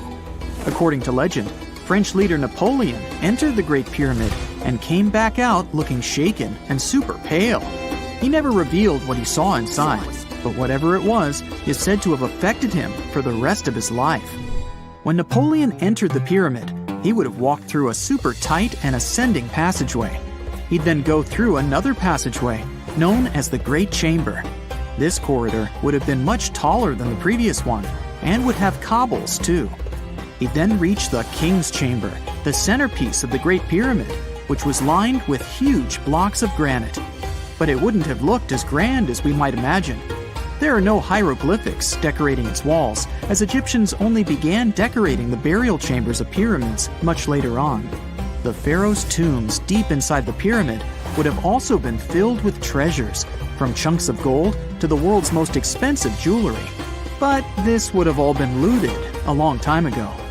The only thing that probably would have been left in there would have been a huge sarcophagus, which would have once contained the king's mummy. He'd also have to walk past the queen's chamber. This room most likely didn't hold any queens though, as pyramids were usually only built for one person. There are mysterious tunnels leading from here. To this day, no one is really sure what they're there for. And that's not the only mysterious and creepy thing Napoleon may have encountered, as stories of pharaohs leaving ancient curses on pyramids go way back. Many pyramids had warnings written on the outside, telling of horrifying things that would happen to those who entered and disturbed the peace. We might not know what exactly Napoleon found in the Great Pyramid that scared him so much, but we know for sure what was found in Tutankhamun's tomb. Tutankhamun was an ancient Egyptian pharaoh who was only 8 or 9 years old when he took to the throne. He became a cultural phenomenon when his tomb was discovered almost completely intact in 1922. His pyramid sits in the Valley of Kings in Thebes, modern Luxor, which is in Egypt. Unlike the Great Pyramid, Tutankhamun's tomb was covered in beautiful wall decorations. The walls told the story of how he would travel to the afterlife through the underworld. Egyptians believed all people would have to take this journey, so they would fill their tombs with objects and paintings to help them get there. There'd also be spells painted on the walls. They believed this would help people pass over to the next realm. The journey would be pretty long, and for that reason, the ancient Egyptians would also fill the pyramids with food. Tutankhamun's pyramid was filled with 8 fruit baskets. They even found something called gingerbread fruit in there. The rooms were jam-packed with furniture, statues, clothes, and staffs, amongst a whole bunch of other things. You'd likely find a lot of clothes and expensive jewelry in the pyramids as well. The ancient Egyptians wanted their ancestors to travel in style to the afterlife. They put Tutankhamun in his final resting place with over 50 pieces of clothing, all of the highest quality. There were tunics, scarves, gloves, and headdresses, and a ton of jewelry. Bracelets, pendants, necklaces, rings, and scarabs for protection were all found inside. Each of them was made of gold or precious stones. There were also fans made of ostrich feathers to keep the old pharaoh cool in the hot Egyptian sun. But the temperature inside the pyramids never actually went above 68 degrees Fahrenheit. The ancient Egyptians developed a super cool air conditioning system that we don't fully understand even today. Tutankhamun's pyramid also contained 130 walking sticks made from ebony, ivory, silver, and gold to help him on his journey. There were 3 chariots hidden away in case he got tired of all the walking. They also put 11 boat paddles inside, but there was no sign of any boat. The pyramids would be littered with the pharaoh's favorite scents and perfumes. During the excavation of Tutankhamun's pyramid, it quickly became clear that it had been robbed during ancient times. There was damage to doors and traces of oils left in empty jars. It looks like someone raided the pyramid for gold and the scents, perfumes, and oils that had been left for King Tut. There was still a bit of perfume, which was made from coconut oil and frankincense, left in one bottle. It seems like Pharaoh Tutankhamun loved board games. There was an ivory traveling set of senet in his pyramid. Although we don't know for sure exactly how to play it, we have figured out it was sort of an ancient Egyptian version of backgammon. It looks like it was a 2-player game where the goal was to knock your opponent off the board. Not really sure who Tutankhamun's mummy was supposed to play with though. The ancient Egyptians had some rituals that may seem pretty strange to us. For example, they used to shave their eyebrows off if they ever lost a cat. So it's not too surprising they put some really weird things inside pyramids. Archaeologists discovered a collection of mummified cats and scarab beetles in pyramids that date back more than 4,000 years. They were found in the pyramids of Saqqara, which is south of Cairo. They also found a bunch of makeup kits and mirrors inside. Makeup was worn proudly by both men and women in ancient Egyptian times. Eyeliner was the most popular cosmetic. The Rosetta Stone was one of the best discoveries ever made in pyramids. It was found by our man Napoleon Bonaparte and his team. It's a black granite rock that dates back to 196 BCE. It's transcribed in Greek, Demotic, and hieroglyphic. When it was translated in 1822, we got the key to understanding ancient Egyptian hieroglyphics for the very first time. The discovery of Queen Hatshepsut's mummy in 1903 changed our understanding of the Egyptians forever. After she had passed away, her successor, Thutmose III, removed most of the evidence of her reign, so we basically knew nothing about Egypt's first great female leader. She's now gone on to become one of the few and most famous female pharaohs of Egypt. Pharaoh Khufu even had a fully fledged boat in his pyramid. Archaeologists uncovered more than 1,200 pieces of a giant boat near the Great Pyramid at Giza. They reassembled the boat, and it's a whopping 144 feet long. It's most likely a solar boat, which was designed to carry the resurrected king with the deity Ra. Fun fact, the Pyramid of Giza is the last remaining of the 7 wonders of the ancient world. The other 6 are the Hanging Gardens, the Colossus, the Temple of Artemis, the Mausoleum, the Lighthouse, and the Statue of Zeus. This pyramid was also the world's tallest man-made structure for 3,800 years, and it's the biggest pyramid in Egypt. It took a staggering 2.3 million blocks of limestone, and some weighed as much as 80 tons. It took an incredible 100,000 laborers and a whopping 23 years to build. Its original height was a mega 480 feet. In 2017, archaeologists discovered something weird about Egypt's Great Pyramid. There's a hidden void that's at least 100 feet long, and no one really knows why it's there or what's actually inside it. The weird void is the first inner structure discovered within the 4,500-year-old pyramid since the 1800s. Scientists used cosmic rays to detect the massive hole, but are still no closer today to finding out what's inside. The ancient Egyptians took a lot of care building the pyramids, and everything was strategically placed and structurally sound, so it's super unlikely that this hole is due to blocks falling over time. Loads of pyramids also contain small model figurines called ushabti. These represented attendants. They believed they would come to life to serve the pharaohs in the afterlife. But it's amazing that all this stuff actually fit inside. There isn't actually a huge amount of space inside the structures. It's mostly just rock. One of the most unexplored and mysterious places on Earth is located in plain sight. It's one of the most majestic monuments of humankind. The wonder of the ancient world hides a secret that scientists and archaeologists still can't solve. This is the Great Sphinx of Giza in Egypt. The huge sculpture of a lion with a human head was carved out of rock about 4,500 years ago. Scientists still don't know the exact date of its creation and are also unaware of who built it and what for. There are many assumptions and theories, but none of them has been confirmed. Most people have seen this majestic sculpture either in photographs or in reality, but almost no one knows what's hidden underneath it. The statue of the Sphinx was carved from a single piece of limestone. It was painted. The remains of color pigment on the surface prove this. In the distant past, the Sphinx looked much brighter and more colorful than what we see now. But even after thousands of years, its greatness hasn't diminished. And by the way, Sphinx is not the real name. It was invented by the Greeks about 100 years or more after its creation. Initially, the Egyptians called the statue Hor-em-Akhet. There are many legends and theories saying the Sphinx is there for a reason. It's like a watchdog that guards the tomb of the pharaoh and the secrets of ancient Egypt.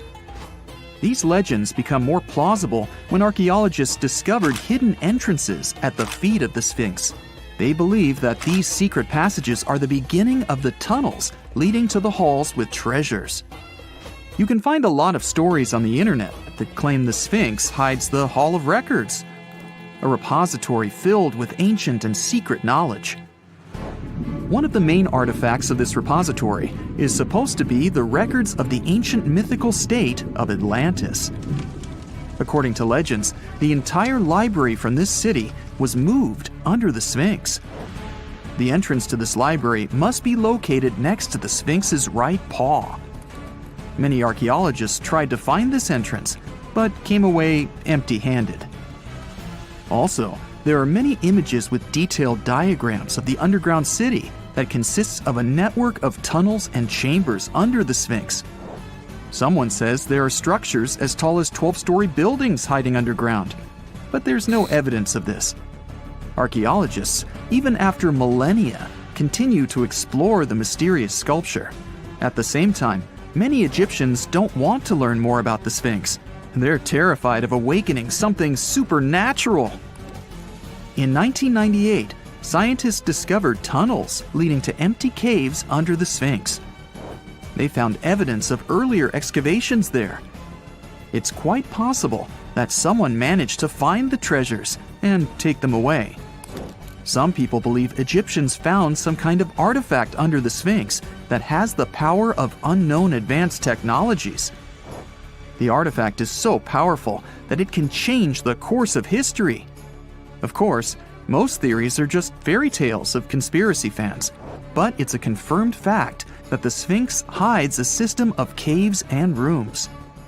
There are so many rumors surrounding the Sphinx that it's impossible to understand what's true and what's false. In any case, it's difficult and dangerous to study the sculpture because active excavations can destroy it. And then the entrance to the underground rooms can get blocked by rocks and lost forever. Also, further exploration requires a lot of money, and financing is not always easy to find. But the main reason? It's too risky. There's no guarantee that people will be able to get out of the underground labyrinths. For these reasons, scientists and archaeologists have been exploring this majestic structure for so long. Another famous architectural monument with a secret is Mount Rushmore in South Dakota. Everyone admires the images of the US presidents' faces carved into the rock, but few people know that there's a secret room hidden behind the head of Abraham Lincoln. The architect of Mount Rushmore wanted to carve slabs on the rock with the record of the main stages of the country's history. But his plan was too complicated to carry out.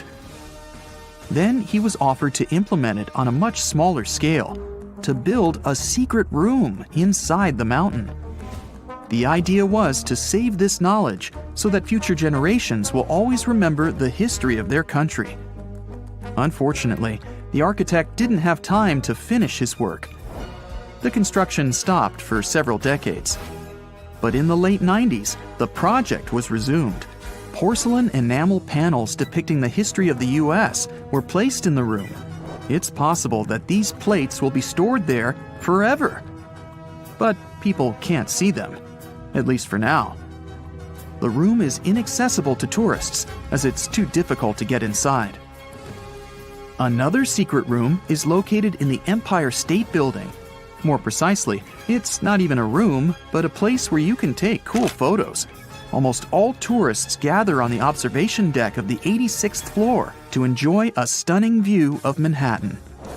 But there's another deck with panoramic windows on the 102nd floor. There are way fewer people there because almost no one knows about that place. Fortunately, access to this deck is open to everyone. You probably won't have to wait in line for a long time to take a photo. You'll feel special because you're in such a secret place where there are almost no people. But the coolest place is even higher, on the 103rd floor. This is a spacious observation deck where celebrities get their photographs taken. It's not a public place, but if you know the right people, you can get there. There are almost no security measures on the site. Only a low ledge between you and an abyss. That's why crowds of people are forbidden from coming here. It's not so easy to get there, and you're unlikely to succeed without a guide. First, you need to choose the right elevator that will take you there. Then you'll go through several engineering rooms filled with pipes, electrical panels, and other technical stuff. The final part of your way is a set of stairs inside a tiny corridor. And here you are, at the top of New York. Now we're in Paris. See the Eiffel Tower? Inside it, there are restaurants and observation decks. But if you try hard, you can find a secret apartment. Now it's a museum, but it was built so that people could live in it. The architect of the tower, Gustav Eiffel, created this apartment in 1889 for himself. It's almost at the very top of the Eiffel Tower. Imagine what a beautiful view he observed every day. He was the first and only tenant. No one else could gain access to this place. When the architect passed away, the apartment remained empty for a long time. Only recently, they restored it and turned it into a museum. Inside, the epoch of the last century is recreated. They even put wax figures of Gustav Eiffel, his daughter, and the American inventor Thomas Edison inside the room. This place is filled with an endless stream of passengers, office workers running late, visitors from other cities, noise, and train whistles. At Grand Central Station in New York, among all these sounds, you can hear the sound of a ball hitting a racket, if you're in the right place. A real tennis court is hidden inside New York Central Station. It belongs to a tennis club that arranges corporate games for employees of many companies. The club was opened in the 60s. Now we're moving to London, Charing Cross Road. It isn't easy to find one secret place here. To do this, you need to look carefully at your feet. Do you see these sewer grates in the asphalt? Inside them, you can notice two signs with the name Little Compton Street. Yeah, there's another street right below you. It disappeared from all maps at the end of the 19th century. Charing Cross Road was built over it. The identification signs that you see are part of old engineering tunnels. There's another interesting place in London. It's located in the southeast corner of Trafalgar Square. At first glance, it looks like a thick lamppost, but there are too many tourists walking around. You come closer and realize that one person can easily fit inside the post. The lamppost belongs not to an electrician, but to a police officer. Yeah, this is the smallest police station in the world. It was built in the 1930s and used as a watch post. Officers had to sit there one by one and watch Trafalgar Square. That always attracted a lot of pickpockets and all kinds of other criminals. You're walking down the street. You see a strange-looking antique shop called Ageless Trinkets of Mr. Bright. You're curious, so you enter there. You take a look at all the weird stuff. Suddenly, an old folded parchment paper catches your attention. It's a world map, but something's off with it. Instead of showing the countries as you know them, it shows the locations of 4 mythical lost worlds and civilizations. Mr. Bright, the shop owner, comes next to you after realizing your shock. This map won't let you find these places or anything, but I can explain to you the legends behind them if you want, he says. Let me begin with Atlantis.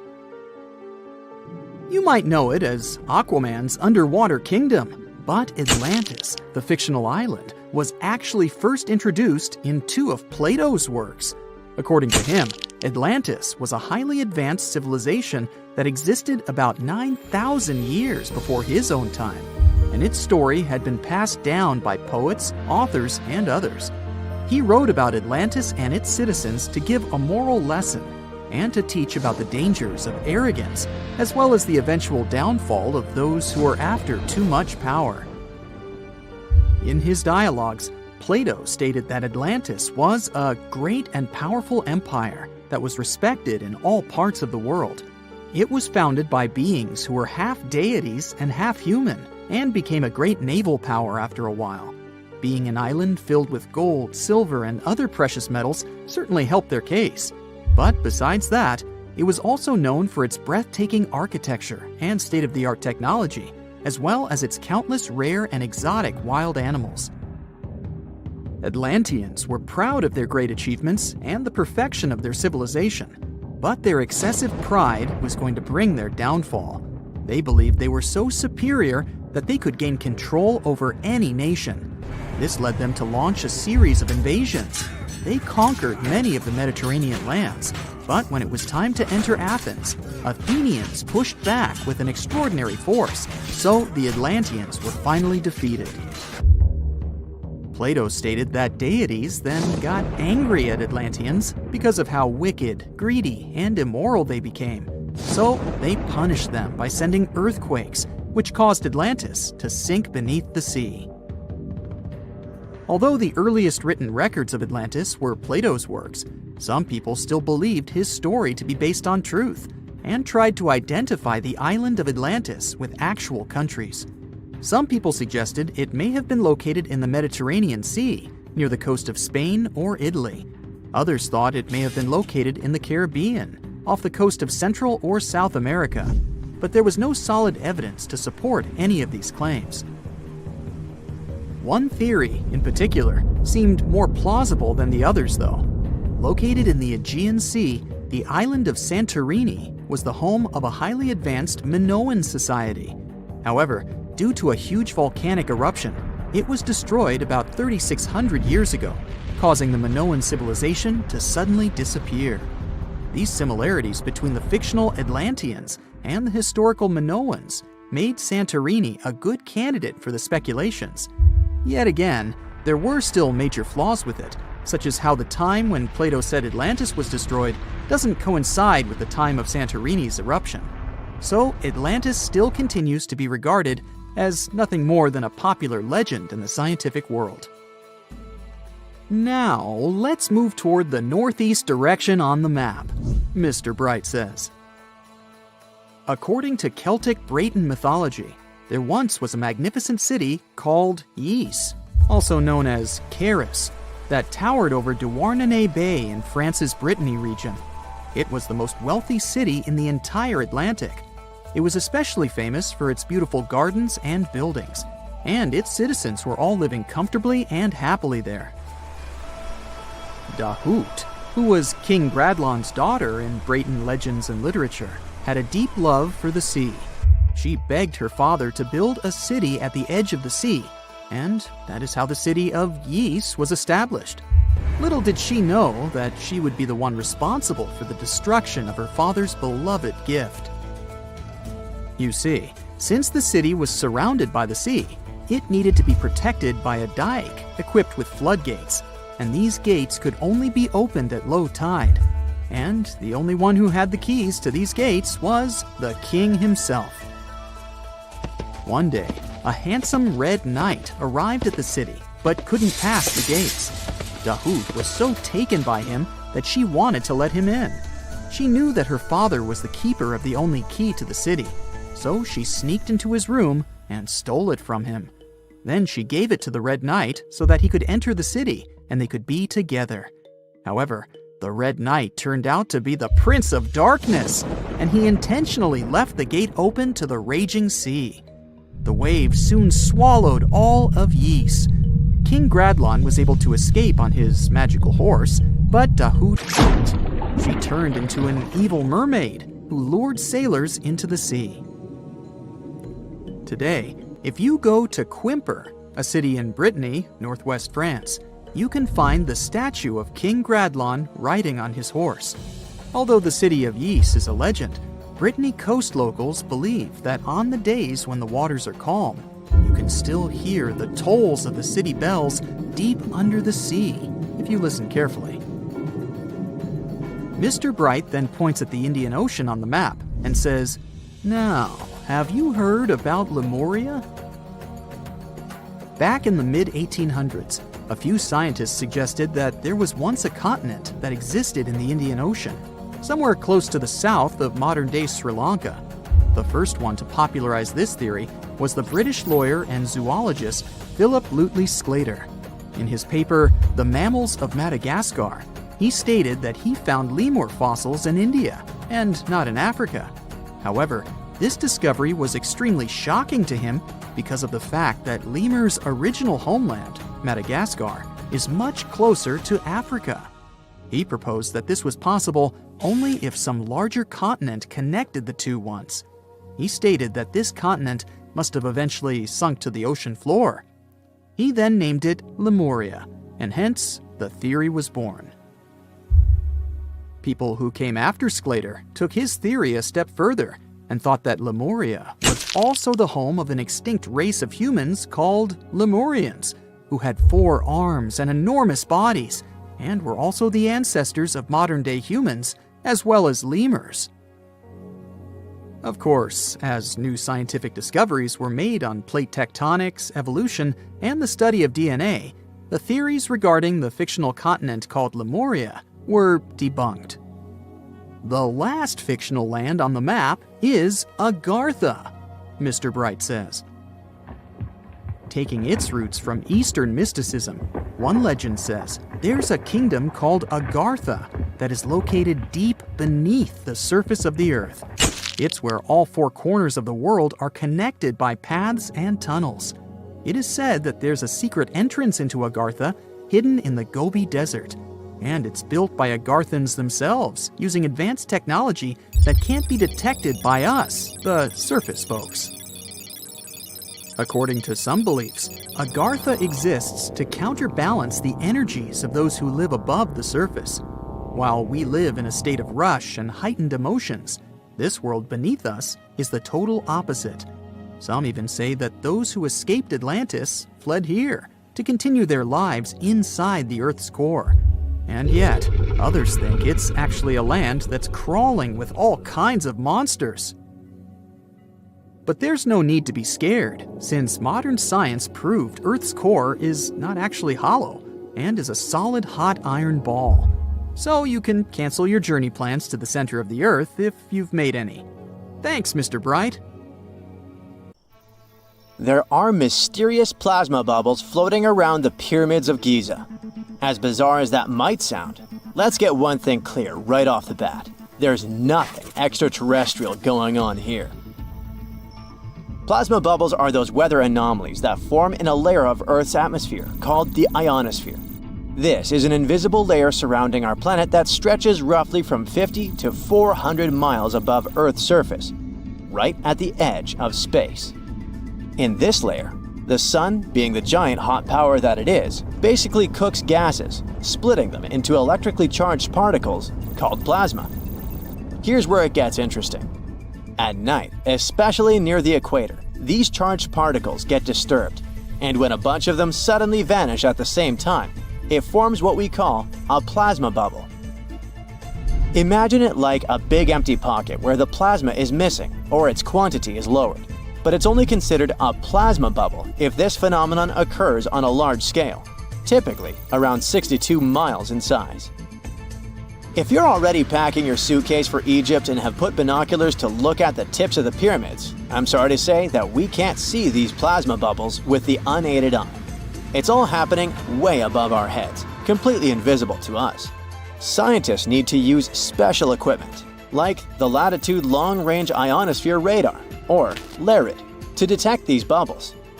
This advanced technology helps researchers track and observe the movement and formation of plasma bubbles in real time. This formation, by the way, can be triggered by solar storms. That brings us to November 2023, when an impressive solar storm occurred. On a scale from 1 to 5, this one was classified as a G3, which is considered a strong event. Solar storms occur when sunspots are basically cooler, darker areas on the sun's surface, release bursts of energy into space. These flares triggered several geomagnetic storms on Earth. While this might sound like doomsday stuff, it didn't disrupt our daily lives too much. In fact, it was great news for skywatchers, since the solar storm created stunning auroras, with the northern lights visible as far south as Greece and Turkey. But this particular storm in 2023 also had another interesting consequence. It caused the largest plasma bubble ever recorded by the Chinese radar. This phenomenon was so massive that it covered regions as far apart as the Egyptian pyramids and the Midway Islands in the Pacific Ocean. Now that's a huge distance, and it is a big deal for science. And that's because plasma bubbles are a growing threat to modern technology. Experts say they can disrupt satellite communications and GPS systems. So if you're using Google Maps or Waze and suddenly it can't figure out where you are, a plasma bubble might be to blame. Great. We now know what's going on with those bubbles, detected above the pyramids of Giza. But things get even weirder inside this ancient construction. Apparently, the Great Pyramid of Giza has the ability to concentrate electromagnetic energy within its interior. A couple of years ago, a group of researchers decided to see what would happen if they took this ancient architecture and hit it with radio waves. I mean, waves that are similar to the kind your phone uses, but on a much larger scale, up to 1,900 feet long. But since they couldn't just start blasting radio waves at the actual pyramid, they did the next best thing: computer modeling. Using these simulations, the researchers discovered something incredible. The Great Pyramid can actually concentrate electromagnetic energy within its internal chambers, as well as underneath its base, where an unfinished chamber is located. By concentrate, I mean something like trap it. For example, when you shout into a cave, you hear your voice echo back, right? The sound waves don't just disappear, they bounce around and get focused. Similarly, when radio waves hit the pyramid, they don't just pass through or around it. Instead, they get absorbed, bounce around, and focus inside and underneath the pyramid. Our list of mysterious phenomena surrounding the Egyptian pyramids doesn't end there. Inside the pyramid, there's a long, narrow passage that leads to what's known as the King's Chamber. This room sits at the center of the pyramid, and it's believed to have been the final resting place of Pharaoh Khufu, the ancient Egyptian leader who commissioned the entire thing over 4,000 years ago. When visitors step into the King's Chamber, two things normally strike them: the room's incredible acoustics and its heavy, imposing structure, which is entirely lined with red granite. Recently, scientists have started to connect these two facts. Some researchers now believe that the King's Chamber might be able to catch or pick up sound energy generated from other parts of the pyramid.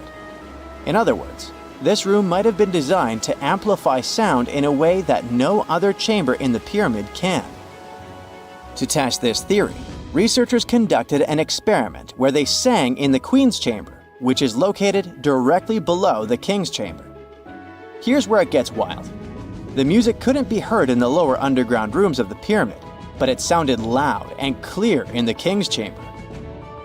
One possible explanation for this is the type of stone used in the King's Chamber: pink granite. Granite is known for its piezoelectric properties, meaning it can absorb energy from its surroundings, like sound vibrations, and convert it into electrical energy. This suggests that the chamber's unique acoustics might be due to more than just the shape of the room. It could be that the granite itself plays a role in amplifying and concentrating sound waves. According to scientists, these discoveries open up a whole new field of research into the pyramid's potential. Could the ancient pyramids have somehow harnessed the energy created by sound waves, or even Earth's natural vibrations? It might sound far-fetched, but considering the granite's piezoelectric properties are well documented in modern science, it's not entirely impossible. Who knows? Maybe we've only just scratched the surface of what the pyramids were truly capable of. Speaking of just scratching the surface, there's even more to think about, like how the pyramids ended up in such a perfect location. It seems the builders lined up the Great Pyramid with the cardinal points, meaning its sides are almost perfectly aligned with the four main directions: north, south, east, and west. There are many theories about how they did it, but one study suggests that Egyptians might have used the fall equinox to achieve this perfect alignment. During the equinox, the sun rises and sets directly in the east and west. It probably made it easier for builders to use the sun's position as a guide. By watching the sun during this time, they could make sure the pyramids were positioned just right. If we think about all these strange things about the pyramids, I mean their perfect alignment, the ability to concentrate radio waves, and the materials used in the chambers that might generate electrical energy. Could the real purpose of the pyramids actually be much more complex than just being tombs? Well, Nikola Tesla thought so. It is said that the famous inventor and engineer was kind of obsessed with the Egyptian pyramids, and he wondered if they might actually be giant energy transmitters. He believed the shape and position of the pyramids could help them function as huge generators, capable of producing free, limitless energy.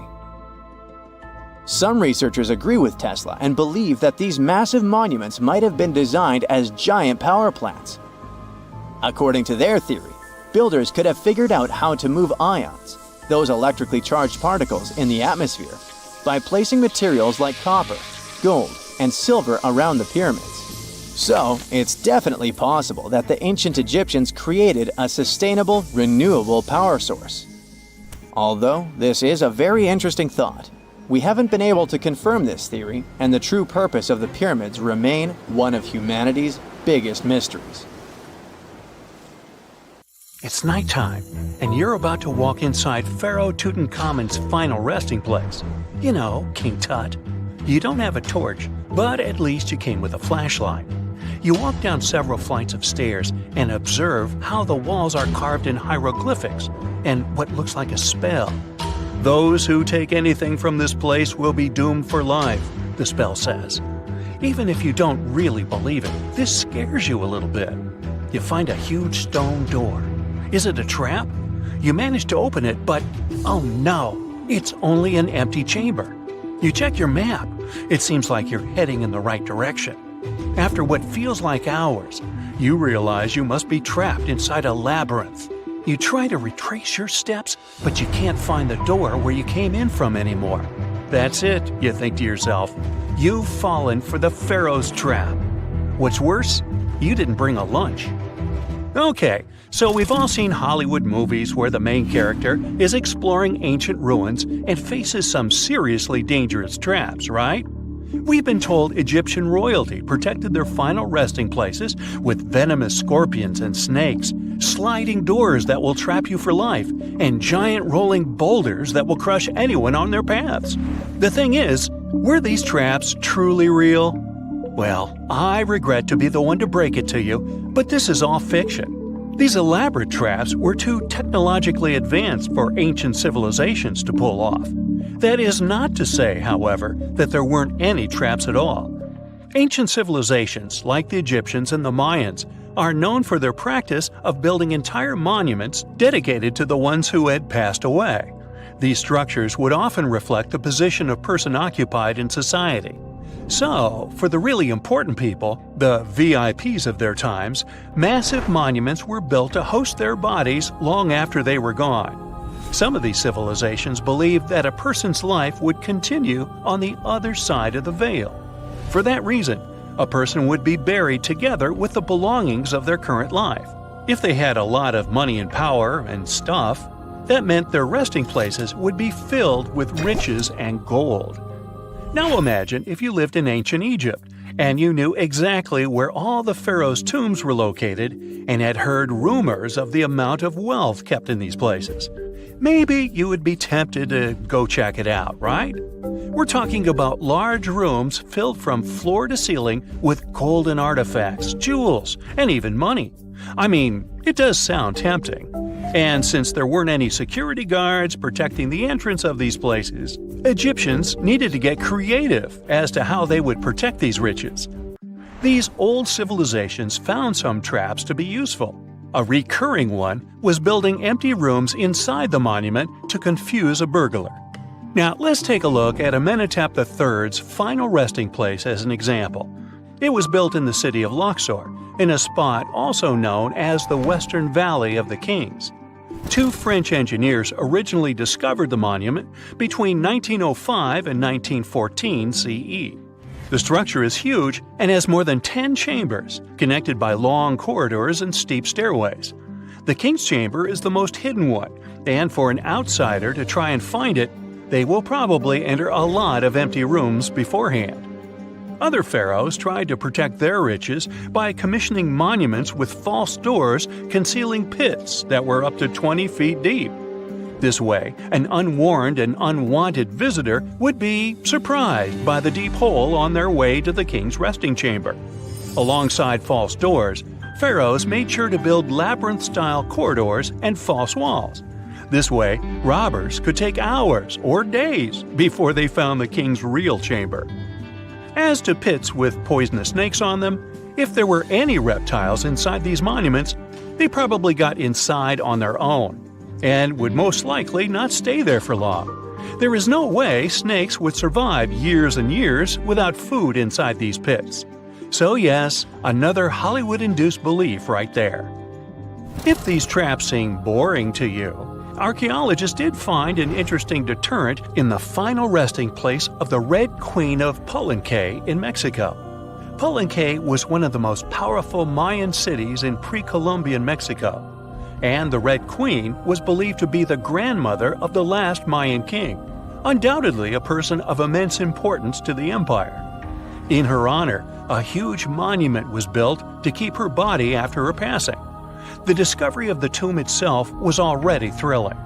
Archaeologists found an ancient monument when digging at the site back in 1994. The first thing they found was a room with a hidden door. Once they opened the door, they discovered a long corridor. Finally, at the end of this corridor was the Queen's chamber. The team of archaeologists was beyond excited to unearth this chamber with the mummy of the Queen herself still inside it. They found her to be accompanied by her pearls, jade shells, and expensive rocks. But as the team explored the remains, they saw something rather strange. The room was filled with a red-colored powder. Researchers knew that the color red was important to the Mayan people, and that much of their clothing and buildings were decorated with this color. But they didn't understand why the queen was buried with this unknown red substance. After they took a sample back with them for further analysis, they discovered that the red powder was cinnabar, a very dangerous mineral. This powder, when inhaled, can cause, shall we say, severe health damage to a person. The team concluded that this could only be a trap for anyone trying to steal her riches. Okay, so dangerous powders might have worked as the most intense traps we've seen until now. But perhaps the cheapest way to keep out unwanted visitors was to advertise spells written out all over the monument. We'd probably laugh at these today, but back in the day, they were more or less effective. Spells usually said that the person who took anything from that place would meet a tragic fate. Some spells said that robbers would lose their houses in big fires or terrible floods. Other spells said burglars would have incurable and undiagnosed health issues, but they weren't really enough to stop people from taking any gold. There are some stories surrounding how these spells might have been real. One of them is from the famous British Egyptologist Howard Carter, the one responsible for unearthing Pharaoh Tutankhamun's resting place in the 1920s.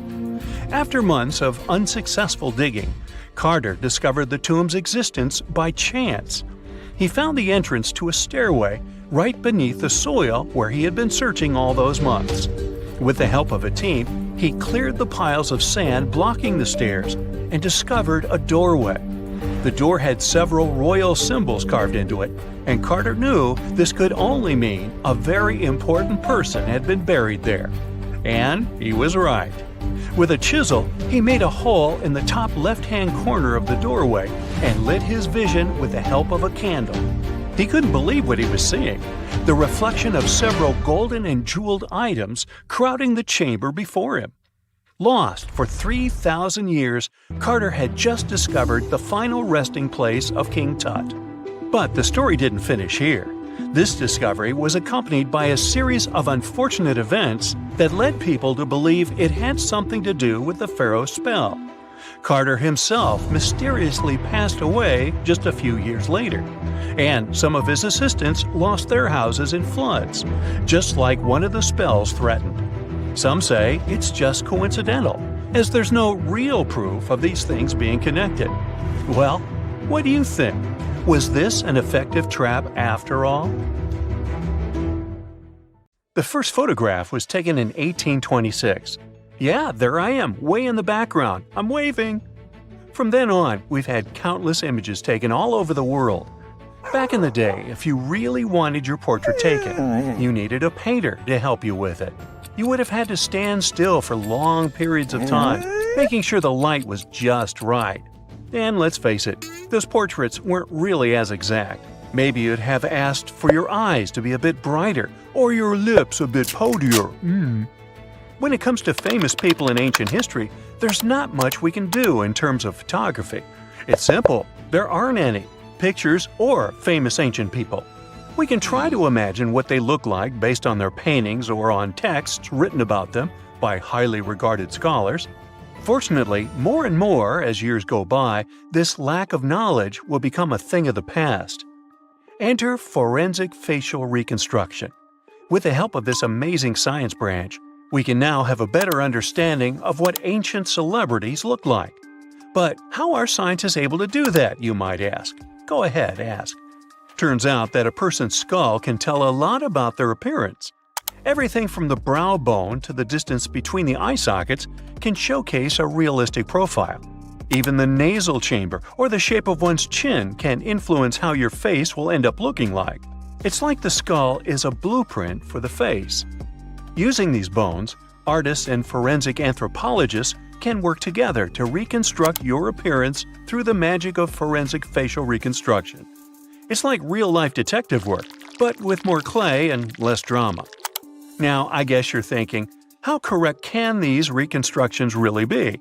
Well, the finished product may not reflect all the details, sure. You can't tell a person's eye color or skin tone just by studying the skull. Facial hair is equally hard to tell, and if you have plump cheeks that make you look so cute, your skull will never tell the secret. But even with those limitations, facial reconstruction can still show us what someone in history may have looked like. The process itself is pretty cool. A trained sculptor works with a forensic anthropologist to figure out the skeletal features and build up the facial traits using clay. Anthropologists have to consider things like age, gender, ancestry, and any injuries or tooth loss. Scientists can also do such tasks digitally these days with the help of computers and design software. With all these amazing scientific advancements in mind, did you hear the latest news about King Tut's family tree? Well, apparently his possible father, an ancient Egyptian pharaoh, just got a new face makeover. And let me tell you, he's looking regal and serene due to some digital reconstruction magic. But even though this is the most correct representation of him so far, we still don't know for sure who he really is. This fellow was found in 1907 in the Valley of the Kings, just a few feet away from King Tut's tomb. Scientists have been studying him for over a century and think he might be Akhenaten, King Tut's daddy, and a very important Egyptian ruler for that matter. Still, some experts remain skeptical and say we need more evidence to confirm his true identity. The reconstruction of this ancient pharaoh's face was a months-long project by a group of brilliant scientists in Sicily. They even brought in a 3D forensic artist from Brazil to help out. The new model is different from earlier ones because they wanted to focus on his facial features and not get distracted by his hair, jewelry, or other bling. On the same note, make way for this latest fashion icon.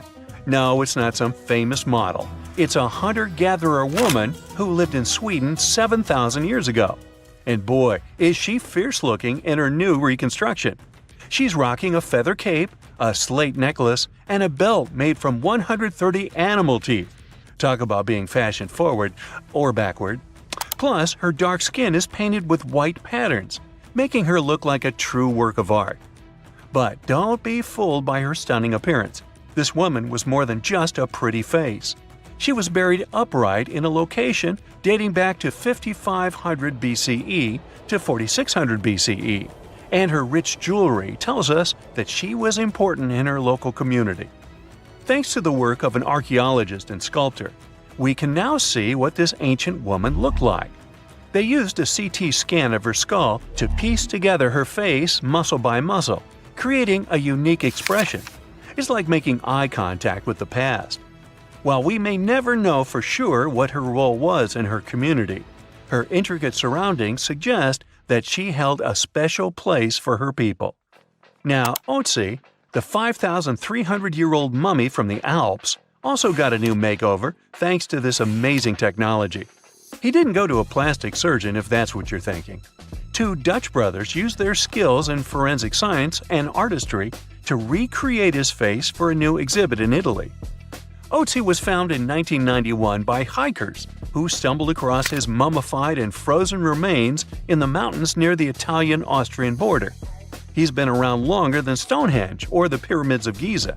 And now, thanks to the two skillful brothers, we finally know what he looked like. They used 3D images of his skull to recreate his face. A photographer also documented the whole process for half a year. Earlier research shows he passed away from a wound caused by an arrow. He was left in a protected area high up in a cold glacier region, so his body was preserved in the snow. He is now safely kept in a refrigerated cell at the museum, which mimics the wet, cold glacial conditions that kept him preserved. They even have a unique cooling system that makes it possible for the mummy to be displayed. Otzi's last birthday was his 46th, which was a pretty ripe old age for his time. He was about 5 feet 3 inches tall and weighed around 110 pounds, so he was on the smaller side. But hey, size doesn't matter when you've been around for over 5,000 years. King Henry VII got a digital makeover as well, and boy does he look good. A graphic artist used a mask of Henry VII's dating from 1509 to create an impressive and realistic reconstruction. Why a mask, you might wonder? Well, before photography, people used wax masks to preserve someone's likeness more accurately than paintings or illustrations. And let me tell you, the restoration of this Henry was a game changer. Henry VII was the King of England from 1485 to 1509. A depiction of him, which can be found at Westminster Abbey, was already lifelike, but the new digital reconstruction takes it a step further. It took the team behind it about 2 months to complete, using a combination of software, custom algorithms, and really tedious image adjustments that were done manually. The project started with a high-resolution image of the mask, which was then used to create a 3D model of the subject's face. From there, the lighting was designed. Lastly, facial markings and hair were added. But what's even more fun is that a beard was added to Henry VII's face too, since men during that era were commonly bearded, wore a beard. We'll never know for sure if he was bearded or not, but it's a hilarious touch that adds to the character of the reconstruction. The same team has also created facial reconstructions of other historical figures, like Mary, Queen of Scots, or Oliver Cromwell. These masks are like secret passages to another time, if you think about it. It's amazing how technology can take us back thousands of years to see faces we've only imagined. And who knows, maybe in a few hundred years, someone will recreate our faces from a selfie we took. 1,000 years ago, near modern-day St. Louis, Missouri, there was a vibrant, bustling city called Cahokia. It was a Native American city, the largest and most influential one in Mississippian culture. At its peak, around 1050 BCE, Cahokia was home to as many as 30,000 people, making it larger than Paris at the time. But what's interesting is that Cahokia didn't have any big marketplace. Usually trade was the backbone of any big city, yet this one stood out for archaeologists. That's because Cahokia wasn't about commerce. It was about culture, community, and parties. The people who lived there threw massive parties that would last for days. The city's grandest feature was its 50-acre plaza, surrounded by amazing earthen pyramids. This massive space could hold over 10,000 people. Imagine them all gathering there for festivities, dancing, drinking coffees and teas, feasting on deer, and betting on sports. The events were super lively. Cahokians would wear awesome costumes, style their hair in interesting ways, and decorate their bodies with tattoos. Athletes were playing a game called Chunky, where they hurled spears at a rolling stone disc, competing to get as close as possible. The roar of the crowd filled the air, and performers showed off their skills. These celebrations were so wild, they left traces in history. After the parties ended, Cahokians cleaned up by tossing leftovers into pits. Archaeologists have uncovered these waste pits, and they were filled with food remains and pottery. One pit alone contained the remains of 2,000 deer, and that's from a single event. They also found traces of yaupon holly, a caffeinated plant that was traded from hundreds of miles away. This just shows how much effort and thought Cahokians put in their celebrations. Would you like to live in a city like this? But aside from all the fun and games, Cahokia was also deeply complex and spiritual.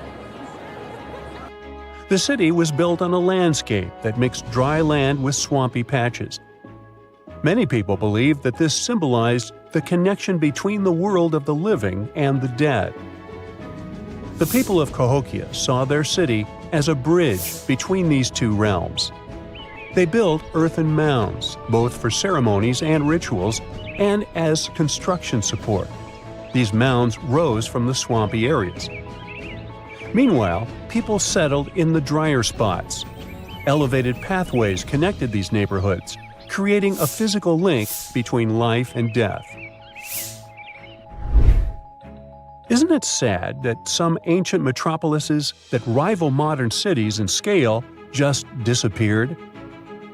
Cahokia's story came to a quiet end around 1350 CE, when the city was abandoned, all due to changes in environments and weather, floods, and other problems. But the influence of Cahokia was so big, it spread to distant places. Some of their traditions, like chunky and yaupon tea, have survived in native communities to this day.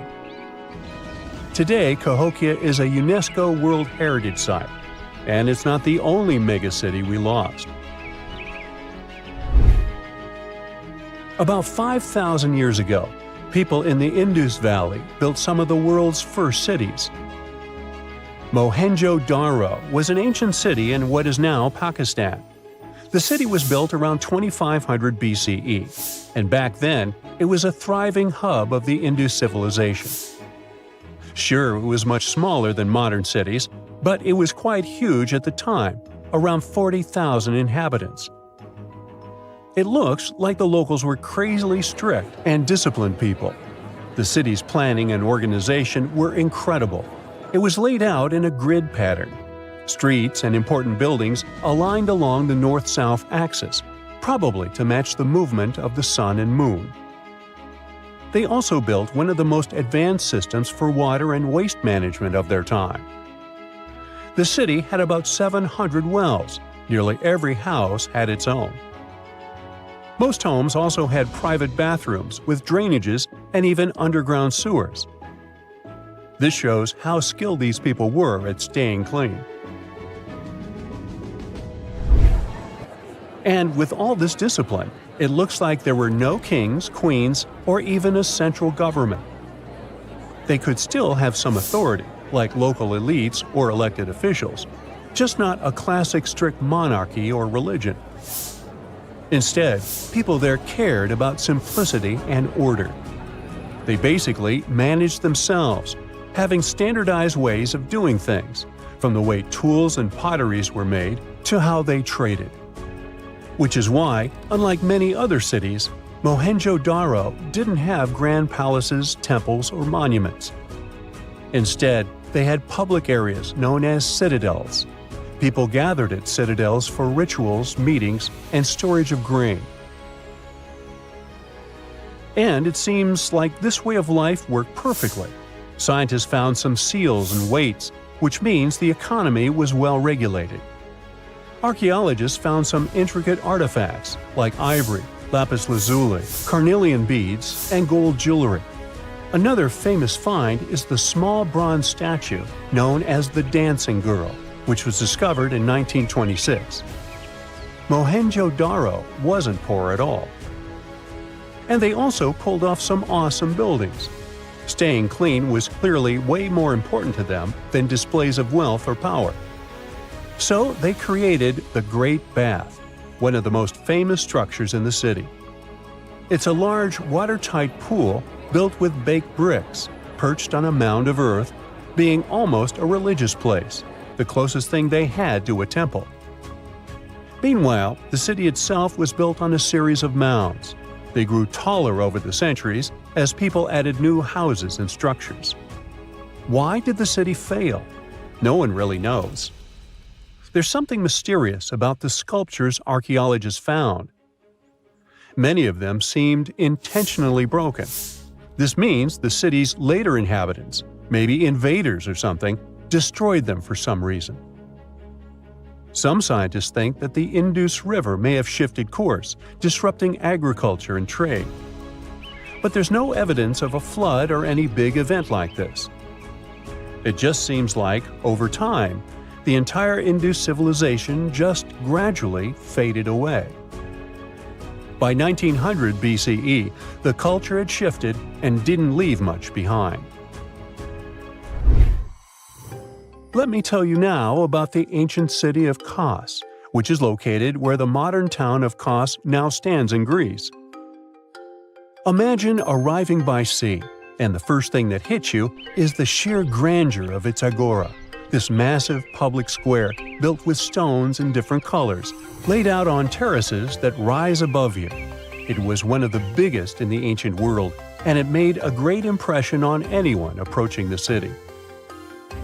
This place has a rich history dating back to around 2300 to 2200 BCE. A long time ago, local folk gathered up from different parts of the island to form a new city in the northeast. People have lived there since the Bronze Age, and over time, it became a super important center of culture and trade. And no wonder, since it's right near a natural harbor. The harbor was sheltered by two breakwaters, and people built some of the most important religious sites there, including the sanctuaries of Aphrodite and Hercules. Kos wasn't just beautiful, though. It had some brilliant design. The whole city was laid out in a neat grid, with streets crossing each other at perfect right angles, literally looking almost like a modern city. Thanks to this, moving around was super easy, and the blocks, or insulae, were big enough to fit several large houses. Kos remained largely unchanged until the 6th century CE. Over time, it started gradually shrinking in size, confined within the walls of what is now the Chora neighborhood. Meanwhile, Palmyra was an ancient city built around a beautiful oasis sometime around the 3rd millennium BCE. Originally known as Tadmor, this city flourished as a major stop on the Silk Road, linking the Near East with Asia. It was a thriving center of trade and culture. They had a marketplace, assembly buildings, grand gates. In other words, this place was bustling with life. The city has been through many hands throughout its history, from the Byzantine to Arab caliphates, which is probably why it had some awesome architecture. An interesting blend of Greco-Roman, Persian, and Arabic vibes. The Temple of Bel, the Great Colonnade, and a Roman-style theater. But, like all the others, it decayed over time. Palmyra's importance faded, and by the early 1400s, it had been largely destroyed. But at least its ruins remain. Right now, they're a UNESCO World Heritage Site.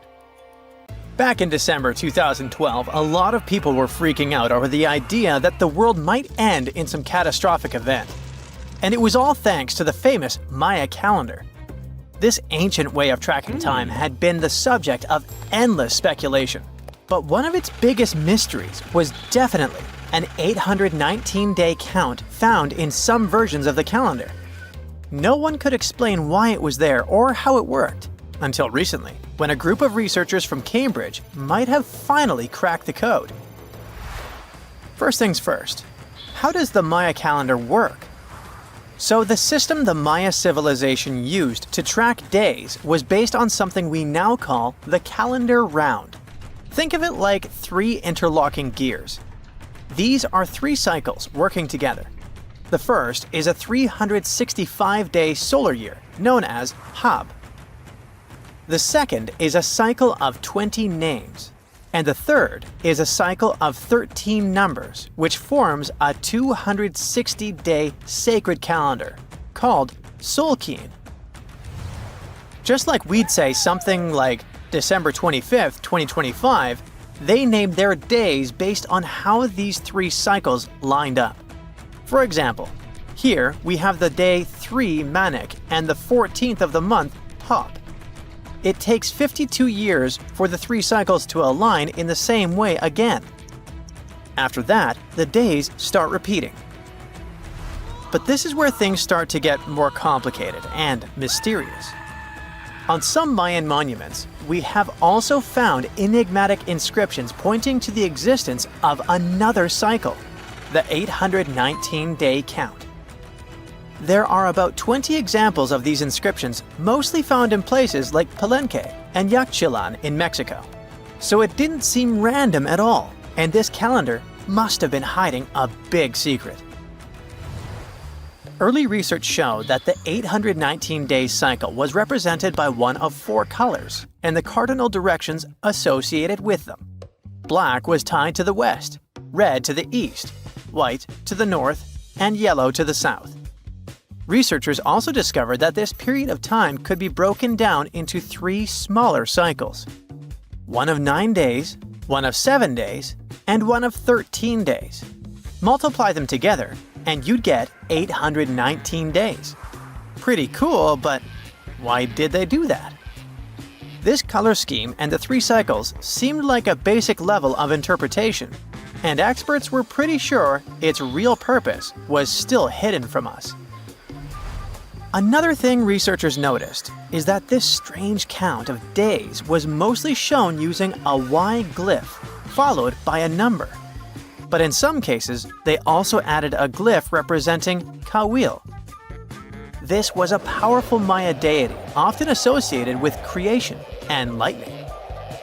He was usually symbolized by a torch coming out of his forehead, representing the spark of life. But in the 90s, a study suggested that when Kawil's inscription showed smoke and fire coming from his forehead, it could actually represent the planets Jupiter or Saturn, or maybe even both. Wait, that means that the 819 days count could be linked to both planets in some way. From there, research focused on figuring out what that link might be. The first conclusion is that this calendar might have helped the Maya track the movements of those planets in some way. Then they started noticing something interesting. These cycles could be specifically tied to the synodic periods of Jupiter and Saturn.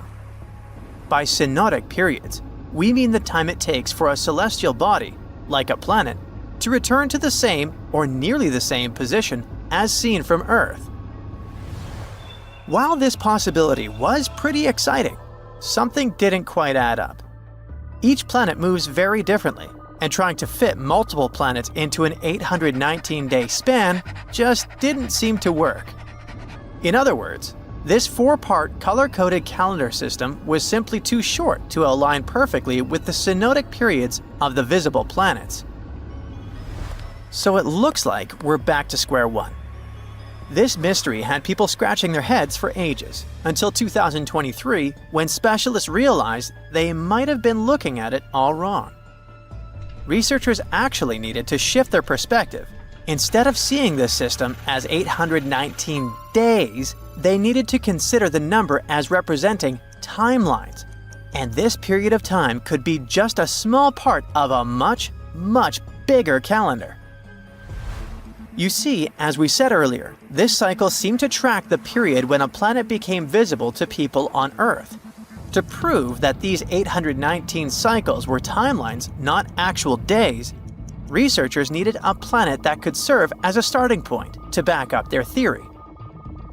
In this case, it was Mercury. And there's a pretty simple reason for that. Mercury's synodic period is 117 days, which fits perfectly into the calendar count. I mean, if you take 1819 and divide by 117, you get the number 7. So, Mercury is the only visible planet whose synodic cycle fits neatly into this period as whole numbers. Perfect. Now they had a solid starting point. From there, they needed to expand the calendar by increasing its length to 20 periods of 819 days. Suddenly, a pattern emerges. And just like that, all the synodic cycles of the planets fit perfectly into the system. For example, Saturn's synodic period from 378 days lines up perfectly after 6 819-day cycles. Venus aligns every 5 cycles. Jupiter every 19 cycles. And Mars, which takes the longest, needs 20 cycles. In other words, it takes about 45 years for Mars to align with the synodic periods of all visible planets. So, this is how researchers determined that the ancient civilization wasn't referring to days, but rather to timelines. The Maya astronomers came up with this count as part of a larger calendar system of 20 periods. But then a question comes up. Why was studying the synodic period so important to the Maya? Well, we don't have super specific answers about this mysterious calendar yet. But what we can say for sure is that the Maya truly believed in the powerful influence of the cosmos on daily life. So maybe they wanted to analyze how the movements of all the visible planets lined up with their other calendars. Of course, this system is just one part of the Maya's amazing and advanced understanding of astrology. And it wasn't just about using astrological cycles for planting and harvesting. They also had crazy specific knowledge, like how to predict solar eclipses. Archaeologists believe the Maya connection to the stars is reflected in the ruins of their world. Take the famous pyramid in the ancient city of Chichen Itza, located in Mexico's Yucatan Peninsula. If you look closely at the base of its staircase, you will see a snake's head carved in stone. But here's the coolest part. During the spring and fall equinoxes, when day and night are exactly the same length, the sun casts sharp, triangular shadows on the staircase. It creates the illusion of a snake slithering down the steps. Another example of how they use their knowledge of astronomy in their temples is in Tikal, Guatemala. Built around year 1 of the Common Era, this pyramid is considered one of the Maya's earliest astronomical complexes. And its alignment and orientation allowed them to track and calculate solstices and equinoxes with incredible precision. The Maya were skilled skywatchers. Just like we have modern-day high-tech observatories with round domes, they had something similar. Meet El Caracol. The name means snail in Spanish and refers to the spiral staircase inside the tower. Built around 906 Common Era, it was the perfect place to observe all the changes in the sky and track the movements of the sun, moon, planets, and stars. Unlike us today, with our telescopes, satellites, and advanced tools, the Maya relied entirely on naked eye observation, and that makes their achievements even more incredible. Ooh, so check this out. Researchers just found some super old footprints from a family of extinct humans, like we're talking 300,000 years ago. The prints belong to a group of Homo heidelbergensis. Ooh, that's a tough one, but I nailed it. So those dudes were pretty advanced for their time. They were building homes and hunting big animals. But unfortunately, they couldn't handle climate change and disappeared about 28,000 years ago. No, they weren't sissies, trust me. The weather was really tough back then, and they couldn't just go grab a down jacket like you do. So, the University of Tübingen crew made the discovery in Germany, where they found the perfectly preserved prints in a forest by a lake. Apparently, elephants, rhinos, and other critters used to come relax by the lake, and so did this Heidelberg family. The scientists believe they were probably just a family outing rather than a group of adult hunters, since there were little kid footprints too. And depending on the season, they could munch on plants, fruits, leaves, shoots, and mushrooms around the lake. Experts even found tracks from an extinct elephant species that used to weigh up to 13 tons. Now, can you imagine seeing one of those in person? Just so you know, 13 tons is about 45 times as heavy as a pig. Oink. They were digging around in Chernigen when they stumbled upon some elephant tracks that were 21 inches long. That's like the length of a really big ruler. They even found wood fragments in the ruts that the elephants had left behind. But wait, there's more. They also found a rhino print from the Pleistocene era, which is pretty wild. It's the first time they found a footprint from this particular species in Europe. Who knew rhinos had such big feet? Except those whom the rhino stepped on. Meanwhile, over in New Mexico, some British and American archaeologists found some ancient human footprints that date back 23,000 years. They used radiocarbon dating to figure out when these footprints were made, and it turns out they were stomped into the mud during the last glacial maximum. That's when ice sheets covered much of North America and sea levels were lower than they are now. Now, we've always thought that humans first made their way to North America between 13,000 and 16,000 years ago. But these footprints suggest that our ancestors were wandering around way earlier than that. Some people even think that humans might have been hanging out in North America as far back as 33,000 years ago, although not everyone is convinced. Alrighty, if there were footprints, there must have also been some shoes too, am I right? Well, researchers may not have found signature Gucci loafers, even though they've been around since 1953, but they did find a cave in Armenia full of ancient artifacts from the Copper Age. And guess what? Those artifacts included a seriously well-preserved shoe that's now the oldest footwear ever found.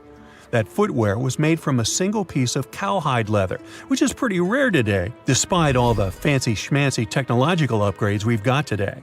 Talk about premium quality. Currently, the coolest modern-day designer shoes are trying to copy this hole-cut technique. The shoe was also rubbed with some kind of plant or vegetable oil for extra durability, and it even had shoelaces that crisscrossed through a series of holes, just like our beloved sneakers today.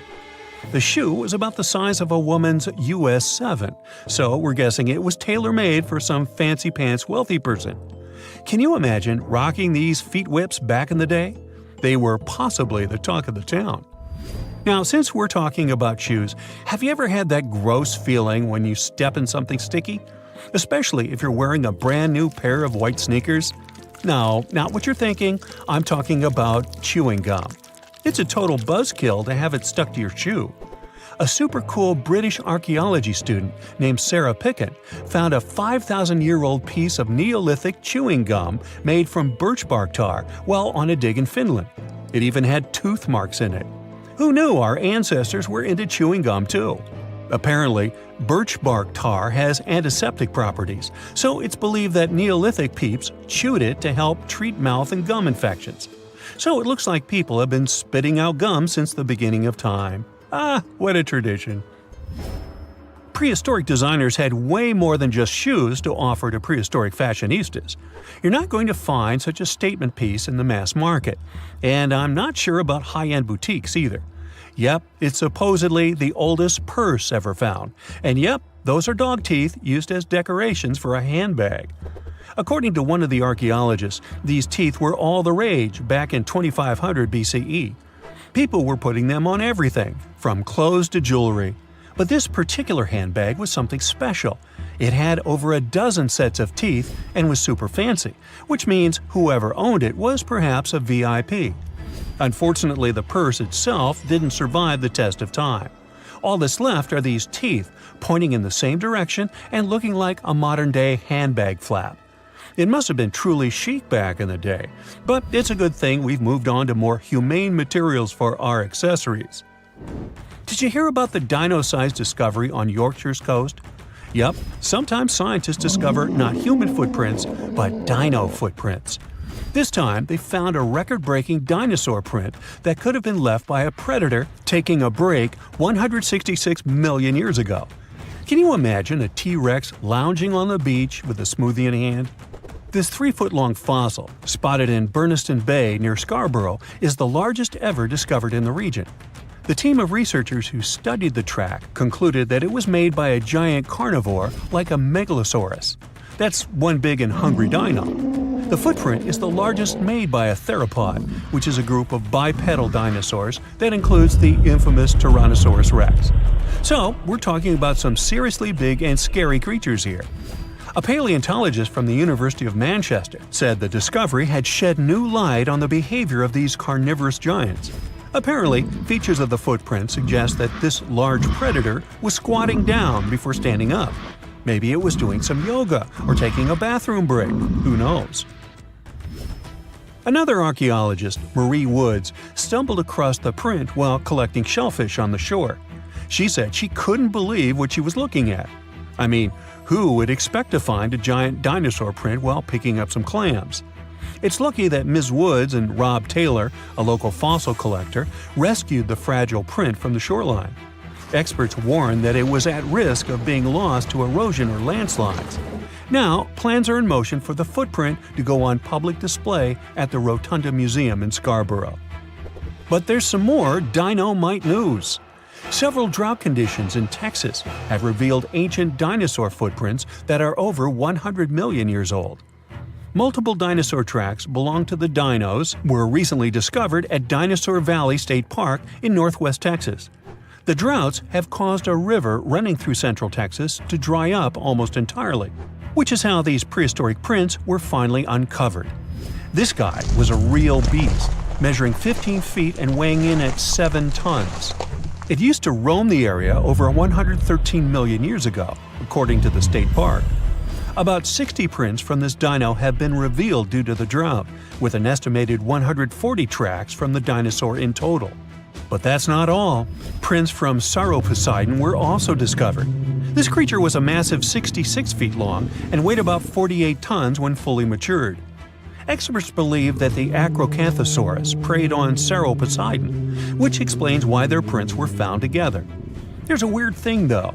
Sauroposeidon was bigger than Acrocanthosaurus. Can any professors please explain to me why the smaller dude would munch on the bigger one?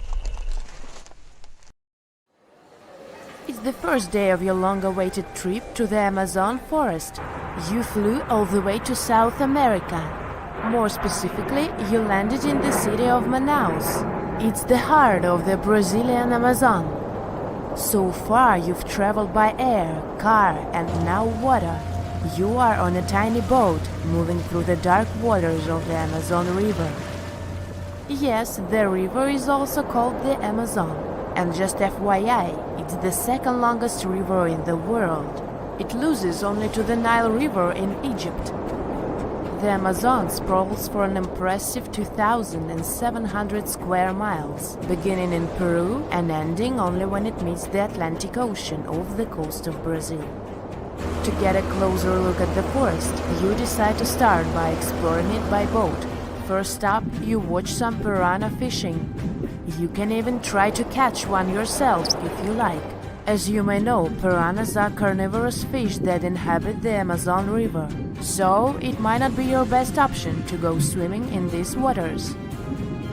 One of the most emblematic species of alligators present in the Amazon River basin is the broad-snouted caiman. It looks pretty much like a regular alligator, except for the fact that it has a yellow chin. Your guide leaves the boat and searches the water to show you a caiman up close. He also tells you of another legendary creature that lives in the dark waters of the river, the pink dolphin. Lucky you get to witness a family of pink dolphins showing their fins near your boat. They look magical from the place where you're sitting. You've probably never known dolphins can be pink, huh? After a few mesmerizing moments, you discover that the dolphin's pink color is nothing but an illusion. The animals are originally pinkish-gray, but due to the brown colors of the Amazon River, they look vivid pink when you stare at them from above. Your guide tells you that the pink dolphin is a central character of Brazilian folklore. Locals believe that the pink dolphins can turn into humans and wander off into towns at night. You get off your boat near one of the entrances to the forest. Now you're going to continue your trip on foot. Your guide says that you are venturing into very dangerous terrain. The Amazon is home to some of the creepiest species of wildlife on the globe. But don't worry, we'll get to see a lot of them today. You've come prepared, of course. Bug spray, a raincoat, and your sharp eyes. Inside the jungle, you need to be alert at all times. You may have heard legends of the anaconda, a snake that can swallow animals as big as a cow in one go. Sorry to break it to you, but those are not just legends. Reptiles like these do actually exist. They live deep in the jungle. It right there, moving between the trees. Is it a spider? The so-called Goliath bird-eater is a monster spider. Its legs can grow up to a foot in length, and the spider itself can weigh around 6 ounces. It's also known as the king of tarantulas. You shouldn't get too close, of course. It's not venomous to humans, but its bite can surely sting. As its name suggests, the Goliath bird-eater can even eat birds, as long as they are smaller than it is. Up next, you run into another species of spider that draws your attention. This one is so tiny that you almost don't see it. It's known by the popular name of the decoy spider. You see one of its creations, a gigantic spider built by the tiny Colossus spider in order to scare off large predators. This is as amazing as it is creepy. A spider that uses the remains of other insects and dry leaves to create the image of a large spider on its web. If it fools predators, perfect! But to us humans, this work of art looks almost endearing. Who knew there were artists in the arachnid world? Near a small lake, you witness a unique scene. A large snake is slowly slithering its way toward a lizard that is resting on a rock. The lizard seems obvious to the presence of the dangerous reptile, but right as the snake is preparing to attack, the lizard flies the scene in its iconic way. The so-called basilisk lizard is famous for its ability to walk on water, or rather run across the water. This isn't an illusion, just a matter of balancing. The small lizard moves its legs on top of the water very fast, while its long tail serves as a counterweight. I wish I could do that. If you've ever wondered what a frog looks like on the inside, you've come to the right place. Right in front of your eyes, there is a rare local species of frog. It's known as the glass frog. This species of amphibian has a type of transparent skin that is completely see-through. In other words, you can see the frog's interior with astounding clarity. It's as if you had X-ray vision. Moving on with your journey, soon you come across a pond. Floating on its water is probably the biggest water lily you've ever seen in your life. These huge plants are also known as the Victoria Amazonica. They can measure up to 8 feet across and hold the weight of a grown-up person. But I wouldn't recommend trying to climb on it if I were you. Just cause, you know, it's the Amazon forest we're talking about. The wildlife here is amazing, but the forest itself is also a sight. There are over 80,000 species of plants and trees grown in the Amazon rainforest. In fact, you can find 10% of all the world's wildlife in this jungle. An estimated 400 billion trees grow on the gigantic area the forest occupies. Of course, this place is bound to be biodiverse, right? You won't be able to witness this phenomenon during your trip, but your guide tells you about a unique species of tree that is famous for being able to walk. Yep, you've heard correctly. There are walking trees in the Amazon rainforest. They don't have legs or anything like that, but they do move around in search of better lighting conditions. The Amazon canopy is so thick that only 1% of sunlight can reach the forest floor. Because of this, some trees end up getting less sunlight than others. The so-called walking palm trees seem to be adapted to this situation. They grow new roots, which helps them move for 1 to 2 inches per day. They can walk up to 65 feet per year. Maybe that's what inspired John Ronald Reuel Tolkien to create ants, huh? Those are pretty similar tree beings that roam freely around the world. I kid you not, it's not only wildlife that inhabits the Amazon. Actually, over 30 million people live in the forest. And there are also ancient settlements that scientists believe to have been thriving there. And I'm not talking about El Dorado, that's just a myth. But in 2018, a groundbreaking study showed that up to 1 million people probably inhabited the Amazon between 1250 and 1500 CE. Can you imagine that? Working alongside local indigenous people, researchers from the University of Florida found several mounds in the Amazon. Besides these mounds, they also discovered interesting ditches and geoglyphs. After mapping all of these recurring mounds, scientists understood that this was a sign of an ancient settlement. They found remnants of carefully designed walls centered around plazas. This could only mean that these ancient cities were big and could host hundreds of thousands of people. These findings brought back the idea that the Amazon could have been home to thriving civilizations way before the Europeans arrived there. But rather than cities drenched in gold, they were simply well-developed agricultural societies. Imagine you were chosen to answer one of history's most important questions. What was the first civilization on Earth? The job description is simple, yet the task is extremely challenging. You need to unearth the proof of the world's first official civilization. Was it the Sumerians in Old Mesopotamia? Or was it the ancient Egyptians spread out along the Nile River? Not to make you nervous or anything, but history is quite literally in your hands. Good luck! Since you can't turn back the clock and visit Old Mesopotamia to get the answers to your questions, you'll need to research museum databases in order to get some clues. First things first, we need a definition of what is considered a civilization. It's not just thousands of people grouped together and living harmoniously. There are some key elements that together make a group of people a civilization. Like, for example, the domain of urbanism, aka city building, irrigation systems, and writing. You decide to begin your search by diving deep into the history of the Sumerians, which today hold the position of the world's first civilization. Now, imagine being the first of your kind. This means having no external examples. Rather, it means starting from scratch.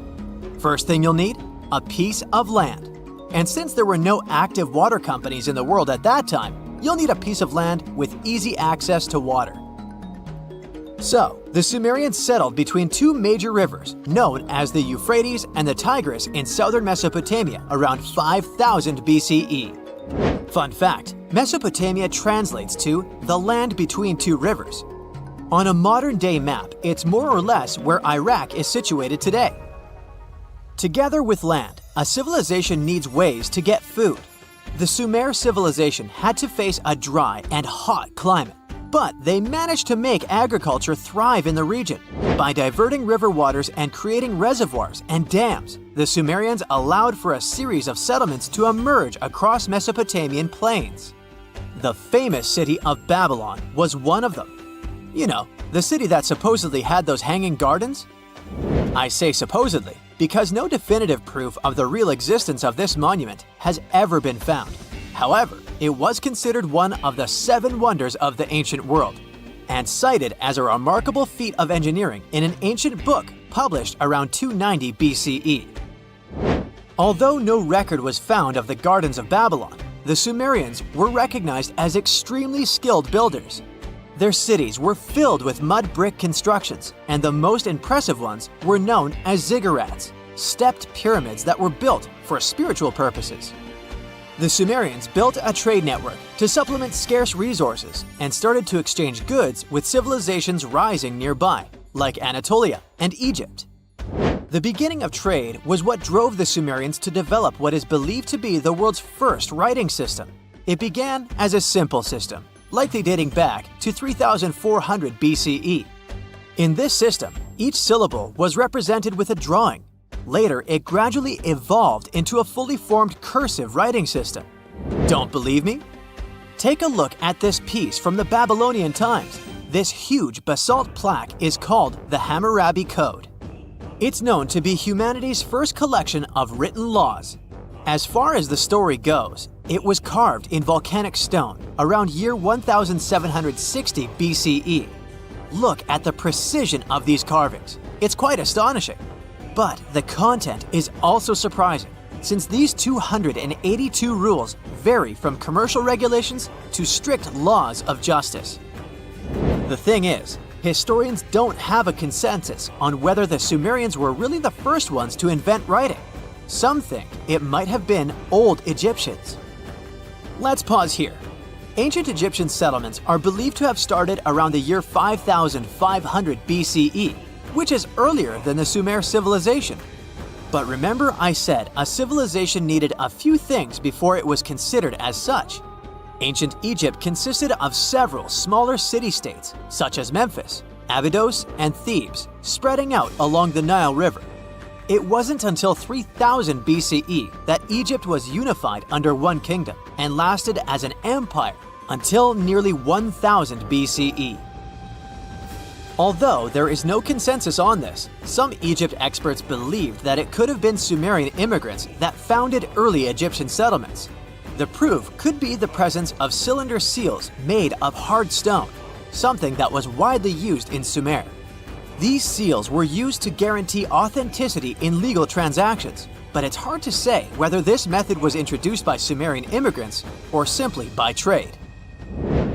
Since the time period is not one of the criteria we can use to determine who came first, we'll have to turn to something else. But what? Like the Sumerians, the Egyptians were also highly skilled builders. Duh, they built the famous Giza pyramids and many others all over their territory. In order to enhance their building techniques, they delved into developing a more profound understanding of mathematics. They developed a new form of measurement called the cubit, which was the equivalent of an arm's length. The Great Pyramid, for instance, is 440 cubits per 440 cubits. They were also innovative astronomers, combining their mathematical skills with attentive astronomical observation. They were the first civilization to use a 24-hour division of the day. And they even created a solar calendar, which was the first dating system in history to feature 365 days in 1 year. Okay, it's undeniable how impressive they were. But some experts say that the dispute has to be settled through the comparison of their writing systems. Hieroglyphic writing, the first Egyptian style of writing, is said to date back to 3000 BCE. It was a composition of over 700 symbols, which were carved in stone. For a long time, researchers believed that the Sumerian writing had come before Egyptian, but in a recent discovery made by Yale researchers claims otherwise. Archaeologists have discovered a panel of 4 signs that are believed to have been written around 3250 BCE. Oh, and they've also found another rock drawing depicting a pregnant elephant that can date back to 4000 BCE. Now, there's also a third possibility that fewer people seem to mention: the Indus Valley Civilization, also known as Ancient India, located around the area of modern-day Pakistan and India. The Indus Valley Civilization is also a contender for the oldest civilization due to the uncertain historical origins of the Hindu collection of texts known as the Upanishads. The Indus Valley Civilization flourished around 3000 BCE, but records show that people in the Indus Valley were trading with Mesopotamians as early as 3500 BCE. Now, wait a minute. How is it possible? No, they weren't time travelers. This isn't a sci-fi movie. There already were agricultural settlements in the area that were slowly growing into bigger cities, such as Harappa and Mohenjo Daro. Ancient Indian cities were sophisticated, filled with baked brick homes built in a grid system. These ancient cities even had draining and sewage systems that connected most homes and used gravity to carry waste outside of the city. They were pretty advanced. They were also an extremely religious civilization, and Hindu beliefs were at the center of their practices. Despite that, their cities weren't filled with spiritual buildings. Actually, Mohenjo Daro's most important building was a public bath. Interesting, huh? Now, why can't we know if they were the oldest civilization on Earth? Even if some historians suspect that the origins of the Indus Valley people can be traced back to 5000 BCE, there is no concrete evidence of this, only speculation. The best proof we have is the Upanishads.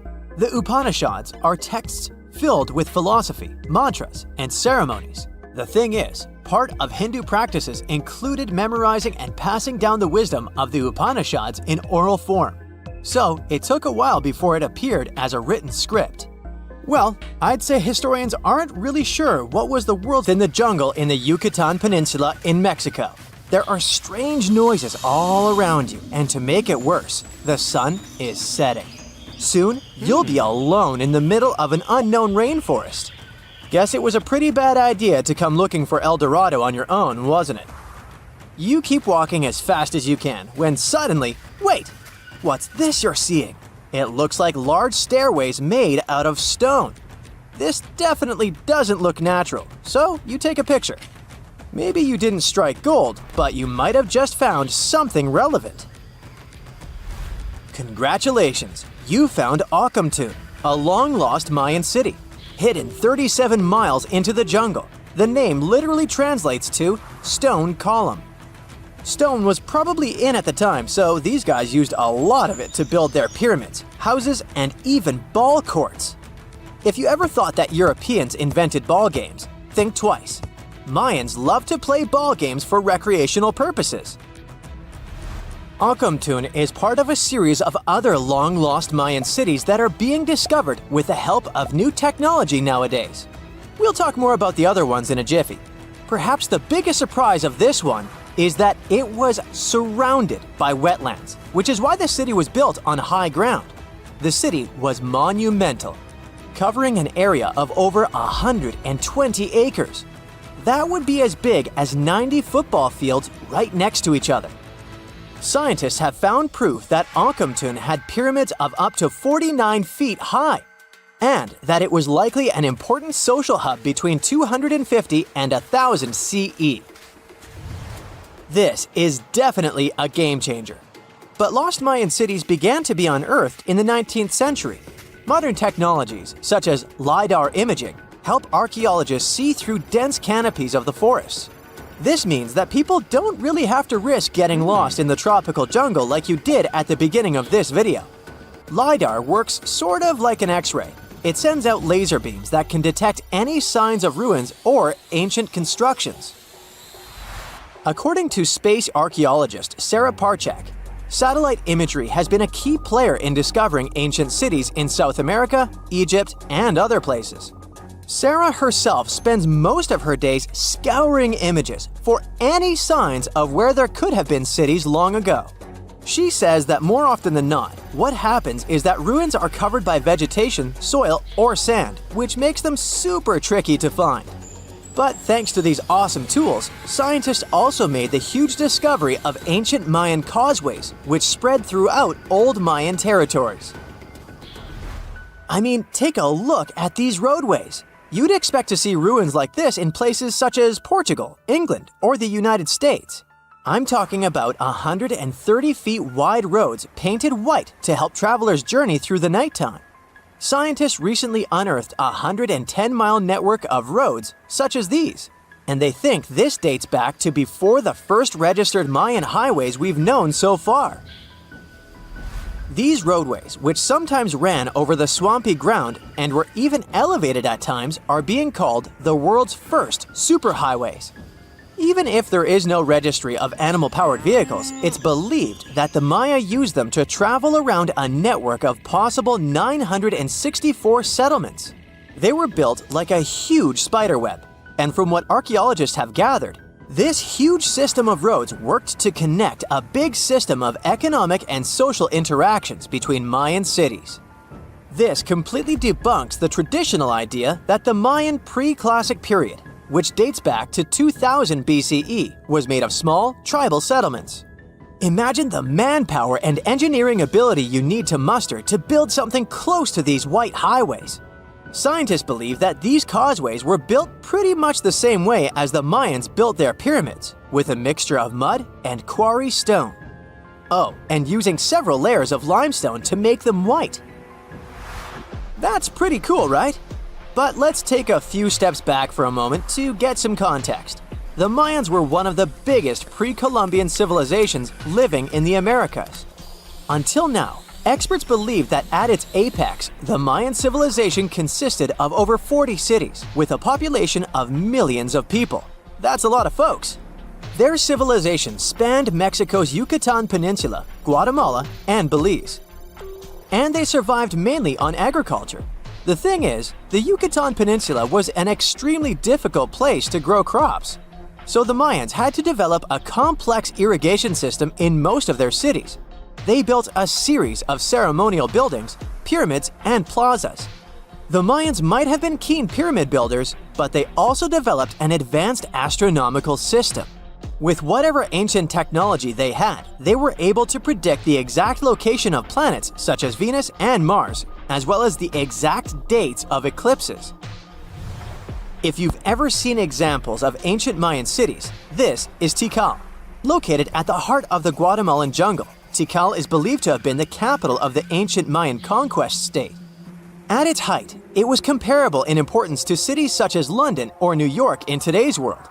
It's composed of a series of complex monuments. The North Acropolis is one of Tikal's most ancient complexes of monuments.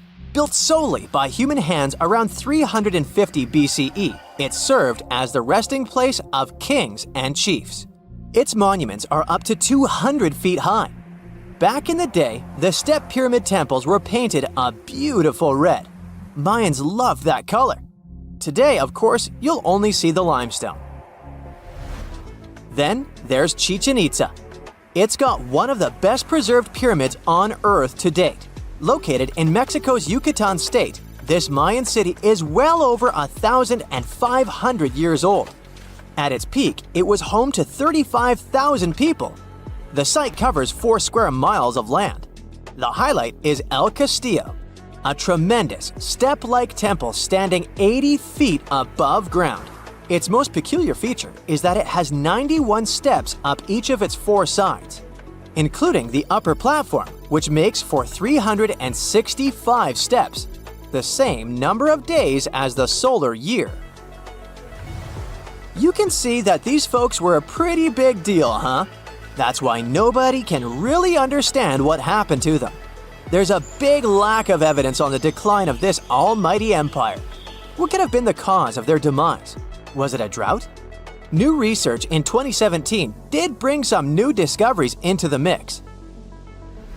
Using data from a site at Ceibal, located at southwest of Tikal, scientists analyzed radiocarbon data from ceramics and archaeological excavations to extract new information about the unexpected demise of this great civilization.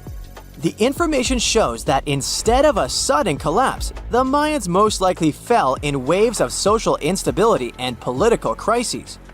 These events are believed to have deteriorated Mayan city centers and began causing the dispersion of the Mayan population. It's hard to pinpoint the exact causes, though. But hey, recent discoveries are shedding a big light on humanity's past. Not only about the Mayan Empire, but about other long-lost civilizations of South America. A major recent discovery in Brazil was done using satellite imaging technology and is also shocking scientists. Some images from near the Xingu River, also in the Amazon, suggest that cities of millions of people might have existed inside the jungle, way before our modern civilization ever existed. I mean, if this doesn't shock you, I don't know what will. Satellite imagery also detected a network of trenches dating back to 200 and 1200 CE in the Bolivian Amazon forest. These proofs suggest settlements that could have supported around 60,000 people right in the middle of the Amazon forest. When researchers from the University of Florida went on ground to check the satellite information, they were shocked to find several mounds that were accompanied by ditches and geoglyphs. Archaeologists also found remnants of carefully designed walls centered around plazas, much like the type of construction done by the ancient Mayans.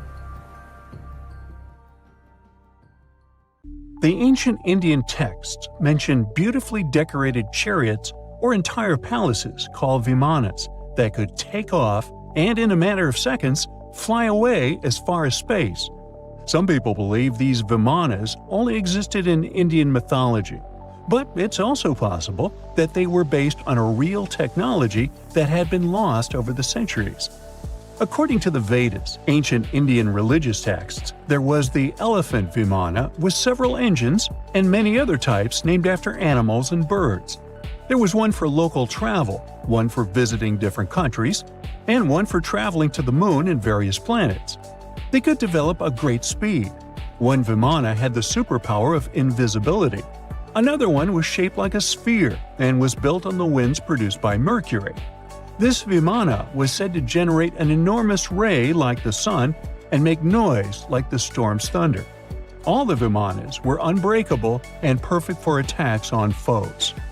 Now, to operate a vimana, you'd need to know a lot of stuff, pretty much like today's airplane pilots, 32 secrets in total. They'd cover the aircraft structure and the secrets of taking off and maneuvering without crashing. That's a good thing. The pilot was also expected to know how to be seen and unseen, how to be hidden, how to be quick, how to manage contractions and expansion, and many other tricks. To hide the flying machine from foes, the pilot was instructed to move to the 8th atmospheric layer above the Earth and use the power of dark solar rays. This instruction might sound a bit weird, but there were others, more realistic ones, which still make sense in modern aeronautics. There are sections of ancient texts on the Vimanas that focus on details like flight paths, pilot training, navigation, and even suitable clothes for pilots and recommended food for long flights. There was also a lot of technical detail about the use of heat-absorbing metals, the metals utilized, and melting points. The supporters of the theory that the Vimanas were more than just myths are sure that the ancient Indians would unlikely go into all these details just for a beautiful story. So, the flying palaces might have been real and way ahead of their time, like many other great Indian inventions. Back in the 6th century BCE, an Indian physician named Sushruta basically wrote the original guide to medicine and surgery. They even called him the father of surgery for his work. Sushruta laid down the details on hundreds of medicinal plants and described complex surgical procedures. He gave instructions on nose reconstructions and skin transplants from one part of the body to another. The original method of rhinoplasty, which involved taking a piece of skin from the forehead to reconstruct the nose, is still used today. But back then, it had a slightly different purpose than surprising your followers on social media. Those nose jobs helped out folks who had lost their noses as punishment for crimes or in fights. Now, you gotta thank an ancient Indian math prodigy for the invention of zero. It might not seem like a big deal, but without it, we would have no binary system and no computers. People before the 5th century CE were only thinking about some sort of a sign to indicate nothing. The invention made addition, subtraction, and other mathematical operations a whole lot easier. You can see the oldest zero in existence carved in the wall of a temple in Gwalior, India. The Indus Valley Civilization was using rulers in 1500 BCE and earlier. Made from ivory, these rulers were found during excavations in what is present-day Pakistan and northwestern India. They were widely used in architecture with amazing accuracy. They had units corresponding to slightly over 1 inch that were marked with precise subdivisions within 5/1000ths of an inch. The next invention is more of a concept than a physical item. Standardization is all about setting the rules based on a bunch of people, things, or interests. One of its cool applications that we've all gotten used to is standard weights. Whether you're using pounds or kilograms, you need these universal measurements for weight, right? For this, we owe a big shout-out to the merchants from the Indus Valley Civilization who lived around 4,000 years ago. They were measuring everything from food grains to fancy luxury goods using these standardized weights. And their weights had decimal and binary mathematical systems going on. They didn't have high-tech gear, but they pulled off some serious precision using complex calculations and even sand for construction. Their art of standardization made its way to Persia and Central Asia, basically becoming the global weight-watching standard. So, if yoga is your go-to exercise, you definitely have a personal reason to appreciate the ancient Indian geniuses. Over 5,000 years ago, during the rule of the Indus-Sarasvati civilization in northern India, yoga was first mentioned in the Vedas. Yoga was refined and shaped over the centuries until it grew into a massive teaching with over 200 sacred writings dedicated to this way of obtaining enlightenment.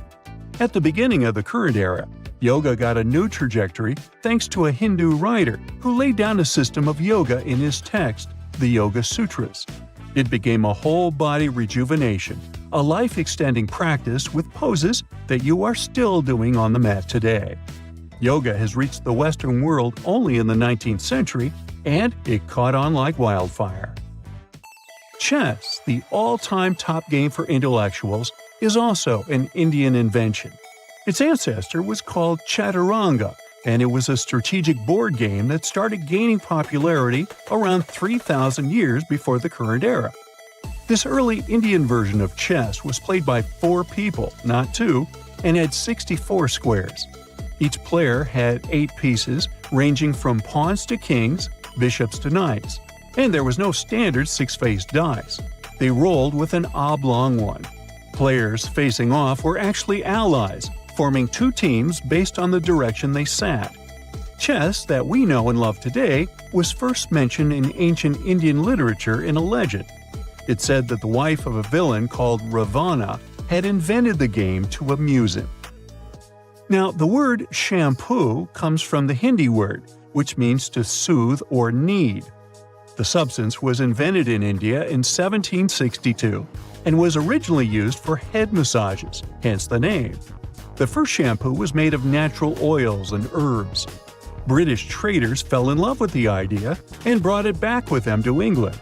It took years for the original head massage oil to evolve into shampoo as we know it today, but it's still an Indian invention. Unlike the ancient Greeks, who wore animal skins, the Indians started cultivating cotton back in the 5th and 4th centuries before the current era. They used cotton threads to produce fabrics that soon became a huge hit in the Mediterranean and beyond. Jute and wool also have their origins in India. Cashmere, the finest and most exclusive type of wool, actually comes from the Kashmir region of India. Buttons that sit proudly on that cashmere cardigan of yours also have ancient Indian origins. Some 5,000 years ago, the Indus Valley civilization started cutting seashells into geometric shapes with tiny holes in them. First, they were just decorations, but then people started using them to fasten clothes. Now, when you think about radio communication pioneers, Marconi's name usually steals the spotlight. He got a Nobel Prize in Physics in 1909 for his groundbreaking radio work. But there's an unsung hero in the radio waves game, and his name is Sir Jagdish Chandra Bose. He spilled the beans on radio communication way back in 1895. He shot an electromagnetic wave across 75 feet at the town hall in Calcutta, and it went through walls, rang a bell, and even set off some gunpowder. Marconi took a page from Bose's book, using his invention, the Mercury Coherer, as a blueprint for his own two-way radio. Bose didn't patent his genius creation, so he only got his credit a century later. So hi! How about exploring some cool and unusual artifacts from the past? Let's go! Have you ever heard of Chinese magic mirrors? These mirrors were made of solid bronze. They had 2 sides. The front was a shiny polished surface, similar to our typical mirrors. It was the back that did the magic. When bright light fell on the mirror, it looked as if it was transparent, and the pattern on the back of the mirror got projected onto the wall. The backside could have different designs on it, depending on what its creator wanted to depict. Since the mirror was made out of bronze, no one expected this optical illusion to occur. These ancient artifacts date back to 2900 to 2000 BCE. They became popular in China and were produced in large numbers at the time. Eventually, their fame faded away. For centuries, the magic of these mirrors baffled both people and scientists. In the 11th century, Chinese scientist Shen Ku decided to study the mirrors. He conveniently had 3 of them. He was surprised by the ability of the metal to act as if it were transparent. He believed that some tempering techniques created surface wrinkles on the mirror to make it translucent. Yet these wrinkles were imperceptible to the human eye. It turns out he was right. Many scientists tried to decipher the open mirrors over the centuries, but remained clueless. Finally, in 1932, William Bragg discovered that Chen-Q had been right about imperceptible surface wrinkles all along. Every once in a while, people open multiple tabs in a browser and come to a point where there's no room for a new tab.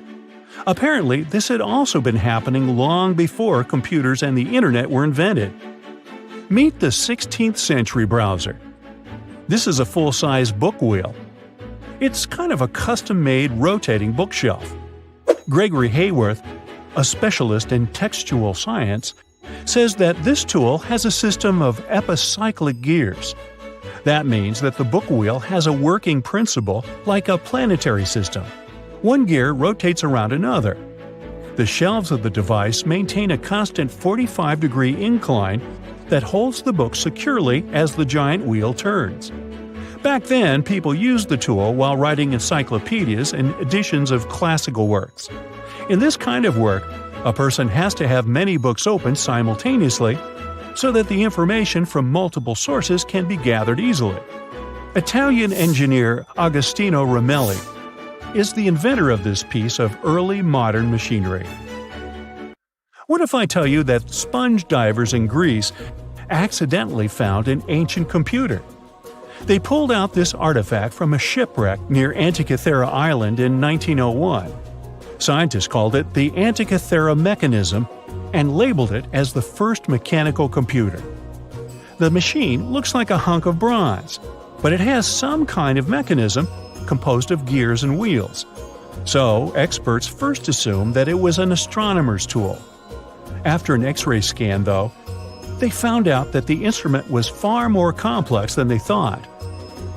The artifact was meant to calculate astronomical positions, track the 4-year cycle of athletic games, and so on. It contained a box with dials on the outside and had an assembly of gear wheels attached. It's still unknown who built an instrument with this level of artistry 2,000 years ago and why this technology was lost.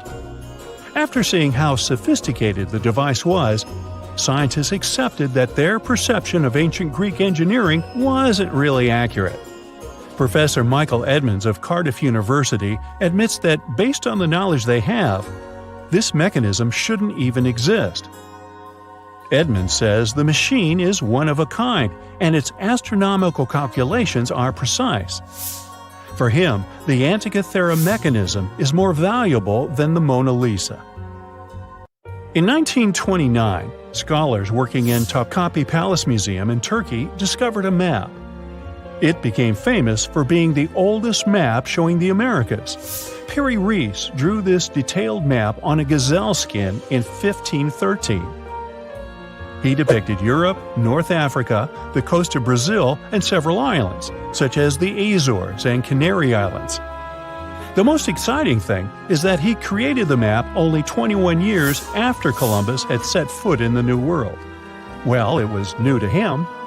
Perry Rees was a maritime scholar and a successful naval commander leading the Ottoman fleet. Yet, while drawing the map, he relied not only on his expertise in sailing. He created it by assembling and referring to 20 other regional maps, like the Arab map of India, 4 Portuguese maps, and the map of the western parts drawn by Columbus. Yes, the part he got from Columbus raised the heartbeat of many historians. Columbus drew a map during his 3rd voyage to the New World and sent it to Spain in 1498. It's assumed to be lost. Surprisingly, historians can now understand what Columbus noted down by looking at Perry Rees's map. Fun fact, he also drew another world map in 1528. Even though only about 1/6 of this map has survived, it's clear that it described the northwestern part of the Atlantic, the region from Venezuela to Newfoundland, and the southern tip of Greenland. The map also showed Antarctica centuries before its discovery, Historians had to rethink the chronology of history after getting this crazy information. Harry Rees described Antarctica's topography without ice in great detail. In the 1930s, workers found dozens of stone spheres in Costa Rica. Locally, they're known as bolas de piedra, literally stone balls. They were made by a civilization lost in time. What's interesting about these balls is their shape. They are perfectly spherical. How ancient people could make such precise shapes is a mystery. The spheres are of different sizes. Imagine a small one, like a tennis ball. Then put another one next to it, 7 feet in diameter. The largest spheres weighed 16 tons. Archaeologists are sure that these balls are human-made. Yet their purpose remains unclear. Some archaeologists claim that the spheres could represent the solar system or could be inspired by various stages of the sun and the moon. Others say that the stone's placement refers to the houses of chiefs. Most of the stone spheres were sculpted from granodiorite. It's a hard rock similar to granite. Experts believe that ancient people used smaller rocks from the same material as tools to shape these spheres. They also think that sculptors probably heated portions of the stones and then cooled them rapidly. This could have helped them to remove the outer layers of rock. Our next one is an ancient battery set found in Iraq in 1936. The set consists of a ceramic pot, a copper cylinder, and an iron rod. At the top, the iron rod is isolated from the copper by asphalt, and both the rod and cylinder fit inside the mouth of the jar. The copper cylinder isn't watertight, so if the pot was filled with a liquid, it would surround the iron rod as well. Archaeologists focus more on the oxidized iron rod because the vessel just needed to be filled with an acid or alkaline substance to produce an electric charge. After examining this bizarre artifact, an Austrian archaeologist hypothesized that the instrument made use of chemical reactions to generate electrical energy. That's why they likened the instrument to a battery. An ancient civilization might have used it for some kind of electrotherapy. Yet there isn't any electroplated object known from this period. So Koenig's hypothesis was rejected by many archaeologists, but nobody has proven him wrong either. The origin and purpose of the vessel remain unclear to this day. So, want to see the world's oldest art studio? In 2011, archaeologists found 100,000-year-old shells in a South African cave. Those shells were used for paint making. A coating of bright red powder on the inside of a pair of shells is the proof. Archaeologists say they found a complete kit used to produce a pigmented mixture. Now, in a different part of the cave, several paintings were displayed with little price tags on them intended for sale.